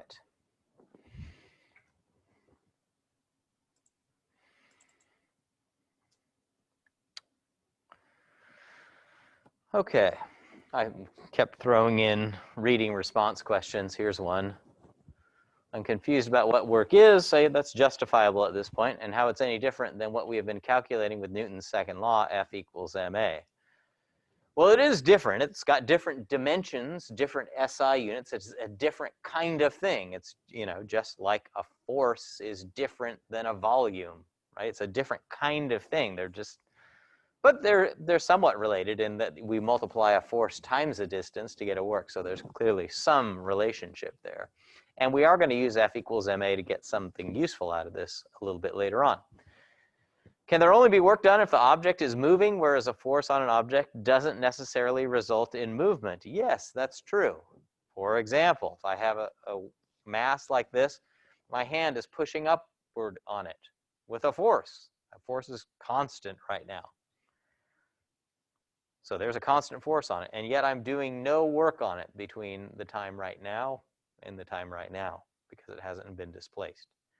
If I were moving this up like this, then my hand would be doing work on it, right? Because it would be moving along a certain direction. I might be tempted to call that my plus x direction, and I'm exerting a positive x force component on it. So I'd be doing some positive work on it in that case.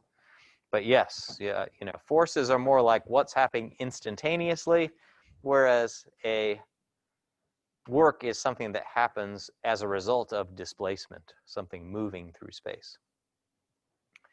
This is almost the same example. It was slightly different. Notice in this example that you saw in the video, here I said, it's unlike this example that we had here. There was some acceleration in this example. We didn't need it. But this one's moving at constant velocity. And therefore, since I know the tension force, its x component must be balanced out by the kinetic friction force. That allows me to calculate right away the kinetic friction force size without even knowing what mu k is, because I know it's exactly big enough to cancel out the x component of the tension force and keep it moving at constant velocity, zero acceleration. But same kind of ideas. We did the work by the string on the block. Notice the big cumbersome subscript, so we're going to keep using those. And the kinetic friction force work is negative. How much work does the normal force do? Zero, because it's perpendicular. So what's true in this example is true all the time. The normal and weight forces do zero work because their components along the direction of displacement are zero. In this particular example, right, was being displaced horizontally, and the normal and weight forces are vertical, and therefore when we take the component along the displacement direction, we get a zero force component. Whereas in this case, the string force was doing positive work, and that's because it's aligned more or less along the direction of the displacement rather than opposite it. And the friction force was aligned more or less opposite the direction of the displacement. And so that's true in general. Here was a voting question that's not hard to disentangle. It usually doesn't confuse too many people, but only one of the works listed down here is negative, or you had to choose E, but only one of them is negative, and that was the work done by the tension on the 1 kilogram block as this thing it's released from rest and it's sliding down the inclined plane, and this one's falling down there. The tension's pulling up on the block, and the block is moving down. So when the force is more or less opposite the displacement, that force does a negative work on that object during the displacement, okay? So to summarize, this is important. Just intuitively getting the signs right will help you a lot, because sometimes we'll calculate the magnitude of the work and we'll just throw a minus sign on it because we know that it's negative. Positive work means the force pushes it or pulls it more or less along the direction of the motion. Negative work pushes or pulls opposite more or less the direction of motion, whereas zero work means it pulls or pushes perpendicular to that exact direction of displacement. So, for example, I had some examples here in the, let me just turn on for the sake of the video, go back to the camera here. If I lift this mass, this 1 kilogram mass, with my hand from underneath, from a lower position to an upper position, I'm doing positive work because the object we're concerned with, in this, if I want to do the work by my hand on this object, the object is moving in that direction, and I'm pushing on it in the same direction, more or less, that it's moving, right? I don't have to be doing it exactly, but it's got to be more or less aligned with it. If I'm lowering it down with my hand underneath, my hand's pushing in that direction, but it's being displaced down that direction. So anytime you push more or less opposite the direction the thing is moving, that force that is pushing in that direction is doing negative work. Whereas if I hold this mass and move it along horizontally like this, I'm pushing upward to keep it from going downward under the influence of gravity, but it's being displaced horizontally. So anytime your force that you're concerned with for the work, there are lots of different forces acting here, right? Gravity would be another force, air resistance a third force. But if we're just talking about my hand's doing zero work because it's pushing up while it's being displaced in a perpendicular direction. So if you can remember those, that's part of getting the problem, right, is just at least knowing what the sign is. Okay.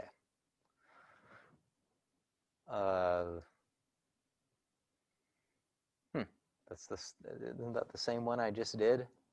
Yes. Yes. Okay, where are we going with this?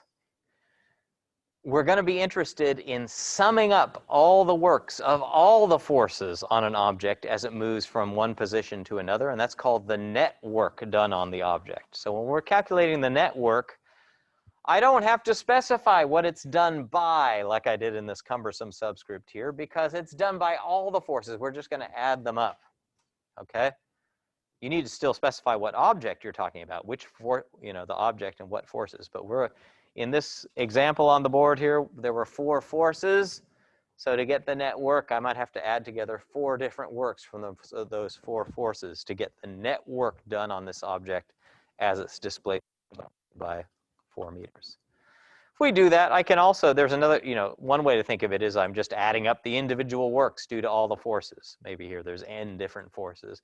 But another way to think of it is if you just factor something out, it's the same as the net force x component times delta x. And that's maybe motivating why it's called the net work. I mean, net here just means summing up all the works. Okay, so let's again think of some of these examples where I'm lifting a book, or in this case, because I happen to have this kilogram mass here, I'm lifting a mass up with my hand underneath at constant velocity, but I want to calculate now the net work done on it as I go from a lower position to an upper position. So let's imagine I'm moving at constant velocity. And I say, let's calculate the work from right now to right now. And I'm moving it up at constant velocity the whole time, so I never slow it down or speed it up or anything like that. Is my hand doing positive work or negative work during that process? Positive work on the mass, right? What about gravity? Positive work or negative work? Negative. I don't, unless we take air resistance into account, that's probably all the forces. How do those two compare in magnitude if I'm moving it up at constant velocity? The displacement's the same. How does my hand force compare to the weight force of this if I'm moving it up at constant velocity? It's bigger because I'm winning out and getting it going up? Yeah, it's because the acceleration is 0, the sum of my hand force and the weight force is 0, and therefore they're exactly equal and opposite. So my hand force is equal to the weight force. So the only difference between those works in this case, from a lower point to an upper point, is I'm doing positive work, gravity's doing negative work. And that means there's 0 work being done between 2 points in this motion. 0 net work. When we do the net work, we just calculate the works done by all the important forces that are acting on the object. Second one is lifting the book, but it's speeding up. Let's suppose I have my book here, this mass, and I lift it faster and faster and faster as time goes on. So I'm accelerating it upward. Again, my hand's doing positive work, gravity's doing negative work. How does the work done by my hand compared to the work done by gravity from a lower point to an upper point? Yeah, my hand is bigger, a bigger force. It's got to get it to accelerate in that direction. It's got to win out over gravity. They can't add to 0 anymore. And therefore, my hand's doing more positive work than gravity's doing negative work if I'm speeding it up faster and faster upward. So the net work would be positive in this case. Similarly, it's negative If I'm letting it, I start fast and I let it slow down as it goes up higher and higher, then my hand force would be less than the gravitational force. Gravity is doing more negative work than my hand is doing positive work. The net work would be negative in that case. All of this takes some getting used to, even though none of these examples are too terribly complicated. And if you have a different example you're thinking of, please throw it in there. There's lots of things we could do. Take an object and slide it across the table as it comes to rest. So I have a horizontal table and I take a mass and I go, just like in the bars in the old days, and they take the thing of beer and it goes down and it slides just to rest in front of the person. What's the net work done in between the initial and the final in that case? The network doesn't depend on your axes. You should get, if you're doing everything correctly, you should get the same no matter what your axes are. So even though to calculate it, we need to know what x and y are. In this case, it seems natural to take x along the direction the thing is sliding. So let's assume that, even if I had chosen some tilted axes, I'd be making a lot of work for myself, but I should get the same answer. Positive, negative, or zero? Anybody have any intuition? Yeah, it is negative. There are really three forces, substantial forces, that I can think of acting. There's a normal force, there's a weight force, and then there's a friction force slowing it down, right? Sliding, that's kinetic friction. It's opposite the direction that it's sliding in this case. So the two forces that are perpendicular do zero work, whereas the friction force is doing negative work. So there's negative net work being done on that as it slides across the table. I think, well, someone asked about this graph in there. We could approximate the net work by calculating an area under the curve. Will we have to use calculus to find the area under the curve in this class? No, of course not. We're not going to use calculus. You don't even have to know anything about calculus to take this class. Occasionally, you will see things that remind you of calculus. And very seldom, I will remind the class of something that if you've taken calculus before, this might connect up with something else that you understand. But here, the idea is, suppose the force isn't constant. So what we're showing here in the graph is, as something is moving, what the force x component is. So this, I'm sorry, this is not just one force, but I'm adding together all the forces and I'm showing their x component. So there's a region where over here at the left, it's negative. Then for a while, so if it's sliding along the x direction and the net force is negative, x component, that means the net force is pointing opposite the direction it's sliding at first. Then it starts to point along the direction it's sliding. That's a region here where F net x is positive, and then opposite for a while, and then along. So it's, some crazy curve. I just pulled this off the web as an illustrating example. But the idea is, to find the net work done, what we can do is just divide this up into little pieces and use the little approximate an area by a rectangle. And for each one of those rectangles, the force doesn't change too much, so I'm welcome to use my constant force formula. And then I add all these up, and you would find that you get a good approximation to what the total work done during this whole process was by adding up this little bit of work and this little bit of work and this little bit of work. And each one of those, we could just use this simple formula. And if you've done integration before, you know that that's a Riemann sum and you're doing integration. But you don't need to know that here. We're actually going to use this very little, if at all, in Physics 110. But it's just because some of the results we're going to want to say that they're true even if the force isn't constant. They're going to be true because we can still calculate the net work in this particular way. So the upshot was, even if you don't follow the argument, then if you have the force x component as a function of x, where x is the direction the thing is moving, the net work done by the varying forces is the area under the F net x versus x curve. Not particularly important for us, but no, you don't need to know how to do integration or anything like that in this class. Okay, almost done. I think we're going to do, well, 2 more problems, but both together. Oh no, that's not true. Well, we'll see what happens. Things are going more slowly than I'm feeling today. Okay, so we're going to now simplify to some simple kinds of systems. We've been talking about very simple things, right?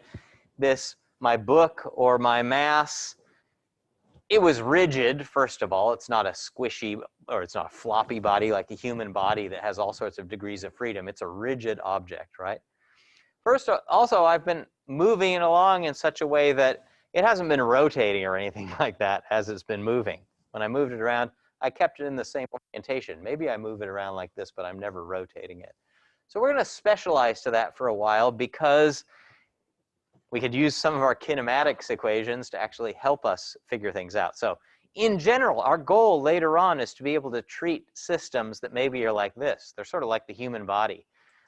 Lots of different parts can flop around, and maybe there are forces between different parts of the body, right? And I'm just drawing those forces as springs here.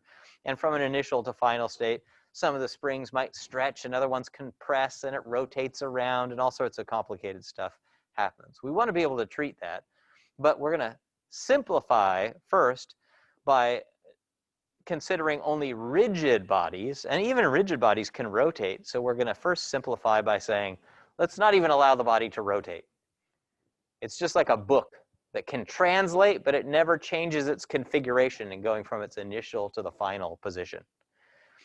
In physics, when something does that, we call it a particle. Now, I know in the normal usage of particle, we think of something really small.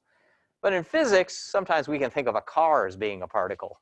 As long as the car only goes, like this without ever rotating and not compressing or anything like that, then large things can be particles too. So we're going to consider particles here, and we're going to analyze that first only because it's simplest, and then we're going to sort of build from there. Here was a big derivation that I'm not going to go over in class, but if you want to see it, you're not going to be responsible for doing this derivation, but it's all stuff that we could understand. You see our kinematics equations here, right? We're assuming that some force is constant acting on this in between the initial and final state. If the force is constant, the resulting acceleration components are constant, and I can use kinematics to figure out how the final state is related to the initial state.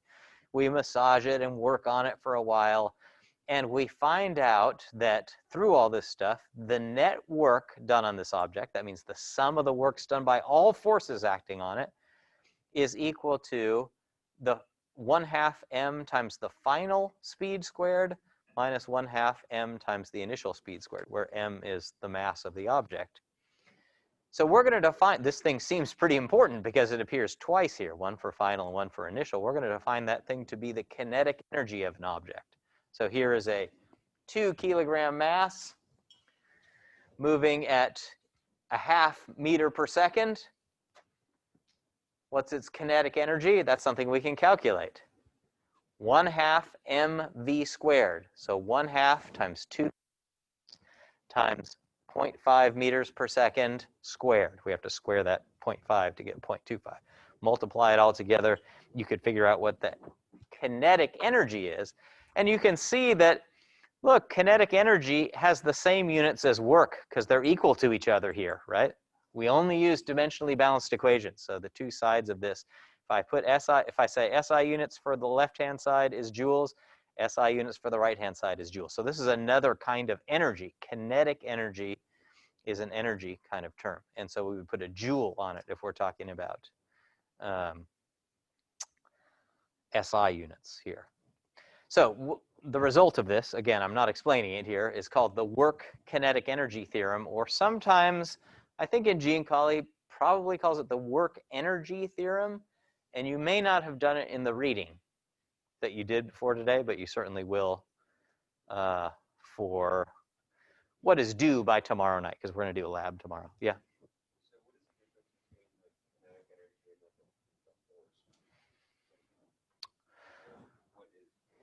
Well, an object could have kinetic energy. If you have an object with mass and it's moving with a certain speed, it's got kinetic energy. Now, that object could be in the middle of empty space and have 0 forces on it, right? Or that object could be here, and maybe I've got a really massive object, and it's moving really fast, so V is big, and it's moving faster and faster because I'm exerting a huge force on it. So it's sort of independent of the forces. It just depends on the state of motion of that chunk of mass. It doesn't really care about the forces that are acting on it.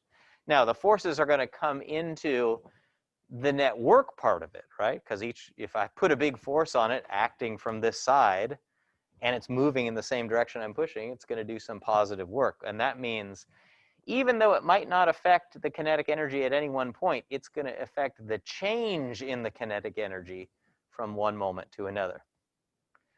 So let's, well, let me just flip. Let me do some examples here. This restates the same thing, the work. I call it the work kinetic energy theorem.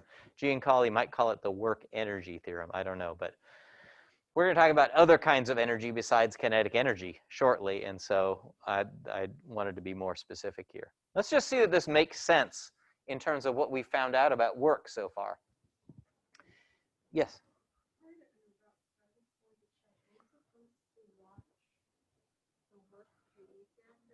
No.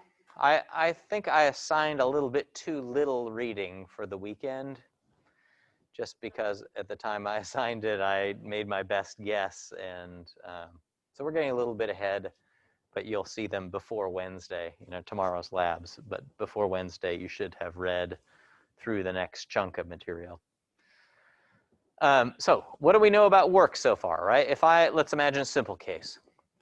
Astronaut, outer space, here's something floating in space. Astronaut comes along and starts pushing in this direction. Starts accelerating, right? There's only one force on it, right? The astronaut's pushing in that direction. It's going faster and faster. So there's only one force. So when I talk about the net work being done on this object, it's simple here. I just have to do the work done by my finger, because it just means add up all the works. There's only one force around. Is that work being done by my finger positive, negative, or zero in this case? Yeah, I'm pushing in that direction, and it's being displaced in that direction. Anytime those more or less line up, it's positive work. Okay, that means the change in kinetic energy is positive. If the change in kinetic energy, according to this, the change in kinetic energy is positive, that means the final kinetic energy better be bigger than the initial kinetic energy. Since the mass isn't changing, that means the final speed is bigger than the initial speed. Does that make sense in this case?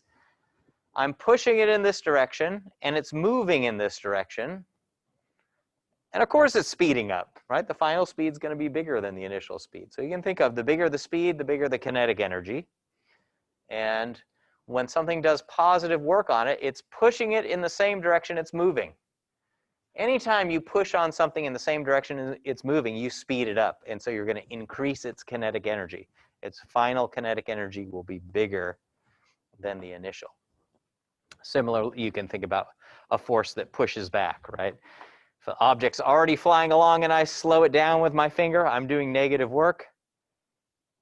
I'm pushing opposite the direction it's being displaced, so I'm doing negative work. And the initial kinetic energy in that case was bigger than the final. So similarly, if there's a whole bunch of forces acting, we're just going to do the net work. We don't really care about the individual forces, but just what they all sum to. This derivation of this theorem used the fact that the forces were constant during the motion. But the theorem is still true even if varying forces act. It's just that we can't use kinematics then. So you can look at this graph. I'm not going to talk about it, but it justifies the fact that even if forces are acting as an object moves from point A to point B, a particle in this case, and they're changing. Sometimes they point this way, sometimes they point that way. Now they're bigger, later on they're weaker. It doesn't matter. The net work done by all forces during that process is still equal to the change in kinetic energy. Okay, it's absolutely important that you notice the hypothesis, or the assumption up here. This is only true that the net work done on an object by all forces, that's what net means, equals the change in kinetic energy if the object is moving as a particle. It's not compressing, it's not stretching at all, it's not rotating even. It's just a rigid object that's only being displaced. All right, let's try exercise 3 in this collection.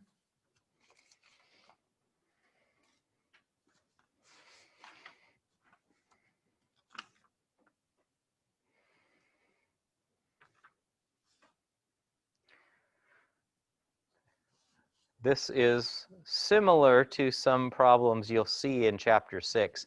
And I was gonna assign the chapter 6 due date, but I held off. I'm gonna do it after class today because I was waiting to kind of see if there was any pushback on the change from Monday to Tuesday afternoon.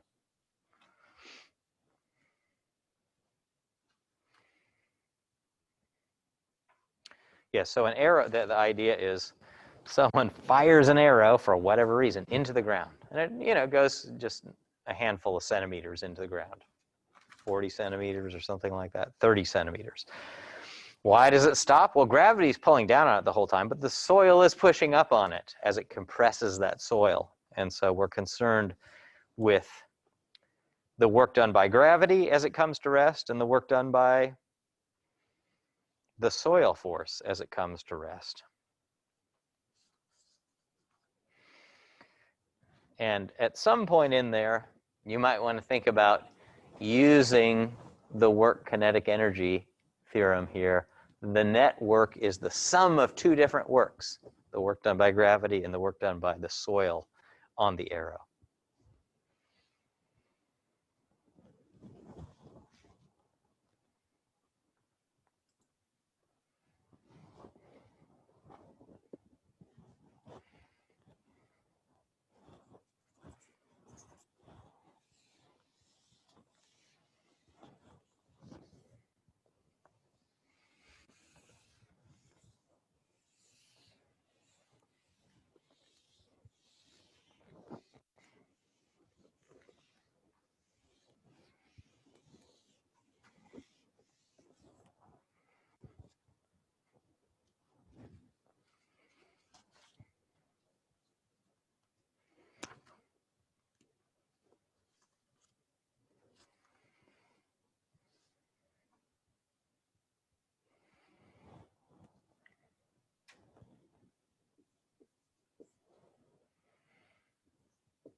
Okay, since the hour is late, I'm just going to come together, do this discussion, and then we'll pass back the exams and be done for today. And we'll just continue on with this worksheet and some other stuff after lab tomorrow.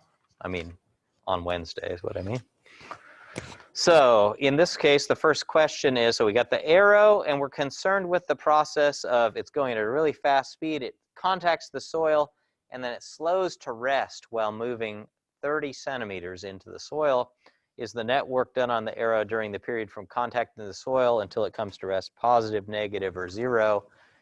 Well, the work kinetic energy theorem is saying it had some substantial initial kinetic energy. So this one's certainly non-zero.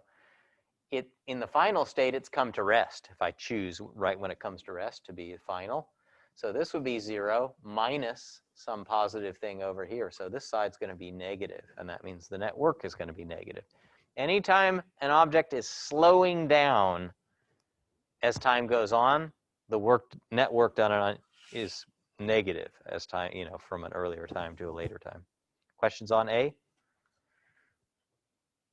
B, how about the work done by gravity on the arrow? Well, that's just our old friend because gravity's constant. Its magnitude is mg. So we just align the x-axis with the direction it's moving. The delta x is 0.3 meters, and the fx is 0.1 times 9.8. So the work done, again, I know it's a lot of writing, but it's going to be very worthwhile to be organized. Always say the force by what? What's exerting the force? On what? What's doing the moving? What is that work that we want to calculate? Is equal to the mass of the arrow times 9.8 gives the gravitational force on the arrow, and then the distance it moves is 0.3 meters, 30 centimeters. That's 0.294 joules, according to me. C, what can you say about the work done by the soil contact force on the arrow during the period from contacting the soil until it comes to rest? Well, here we can't calculate it. It's something complicated, right? Maybe the soil's kind of loose. So when the arrow first contacts the soil's hardly pushing on it at all. But then it compacts more and more soil underneath it, and the soil starts pushing up more and more. It really doesn't want to compact anymore once it's been compacted by quite a bit. In any case, the soil seems like it's pushing up as the arrow is moving down, so that's the hallmark of negative work. Or I could, in some sense, say, look, I already decided that the work done by gravity is positive, but this side is nothing but the sum of the work done by gravity and the work done by the soil, and if it's going to add up to something negative, that's what we decided in A, then we've got to have the work done by the soil force on the arrow be negative, and it has to be bigger than the work done by gravity in magnitude, because when we add them together, we get something overall negative. That's what we decided in A. So I said it's negative and larger in magnitude than the answer to B. All right, D. Suppose I tell you that the arrow was moving at 20 meters per second just before it contacted the soil. Now calculate the work done by the soil contact force on the arrow during the period from contacting the soil until it comes to rest. And you'll see now we can really get some mileage out of this work kinetic energy theorem because I can back out an answer, even though I don't really know much about the soil force. It's complicated. It's changing, right? It's getting bigger as it compacts more and more of the soil. It's not something we're likely to know a simple force law for, but I can get it out of here. The net work on the arrow is nothing but the sum of all work. So we're going to say this is the work done by gravity on the arrow plus the work done by the soil on the arrow. Okay. And that's equal to the change in the kinetic energy. Now this one I happen to know already is 0.294 joules. That's nice. And this is what I'm after. So if I can only get a number for the right-hand side, and indeed we can here, what did we say? It's 0.1 kilograms. So I do 1/2 times the mass of the object times V final squared. Let me write what I'm doing up here. What's V final for the arrow? 0, yeah. I mean, you're always at liberty to define your own initial and final, but the way the question is phrased, it seems like initial should be when it contacts the soil, final is when it comes to rest. So V final is 0. Okay, so this first part is 0. Minus 1/2 mv initial squared. That's the change in the kinetic energy. Change is always final minus initial. Minus 1/2 0.1. And we're told initially it's going at 20 meters per second. So I've got to square that thing. And notice if you look at this whole equation, I know everything except the item we're after. So you can kind of back that out of there. Even though we can't calculate it directly from Fx delta x, the force isn't even constant. It's some complicated force. But because I know the work's done by all the other forces, in this case only one of them, we can back it out. And we already decided it would be negative and larger than the answer to B. Yeah, it's quite a bit more negative. So it's certainly larger. Minus 20 point something joule. All right. So I'm going to hand back the exams now for those of you zooming in. I think Sam is coming to lab tomorrow, so I'll just give hers to her then. For the other two of you, Noah and Himangi, I will probably email you about it, or you can tell me if you're about to come off quarantine. I don't really know how long these things last, but if I will try to email you about it before I leave campus today. All right. I guess cancel. So the exam went really well overall. I would say, you know, it was probably a little bit too embarrassingly easy for me, not for you guys. You guys did a great job on it, and I think that especially given the compressed nature of the term, it was really good. You know, the median, which is where half the scores are above and half below, that was in the upper 80s on this particular exam. So I was very pleased with that. There are a few people I just want to talk to about it who are a little bit lower on that scale. But if you have any questions, I'm certainly happy to talk to you about it one-on-one since it's an exam. So if you want to make an appointment with me for a couple of papers I think I wrote, please see me so we can make an appointment to talk about it and one-on-one sometime rather than just after class when a lot of people might be here. But I was a little bit worried about it going into it because it just seemed like we were covering stuff so fast. And so it gave me some relief. But still, I would say continue to let me know if things are getting overwhelming, because I don't really know where your other course is at and, you know, and what other stuff you're taking. If you're just feeling flooded by stuff, let me know, because I'm in uncharted territory here. And I'm not really sure about the pacing. I've tried to pull back by about 25% of what we normally cover, but it's still hard to tell how that's going to work out with the pacing. We're about at the middle of the term. Middle of the term will be passed tomorrow. As soon as we end tomorrow, we've passed halfway through the term, I think, if I'm correct about that. And we're about halfway through the number of sections I have on the left-hand side of the website.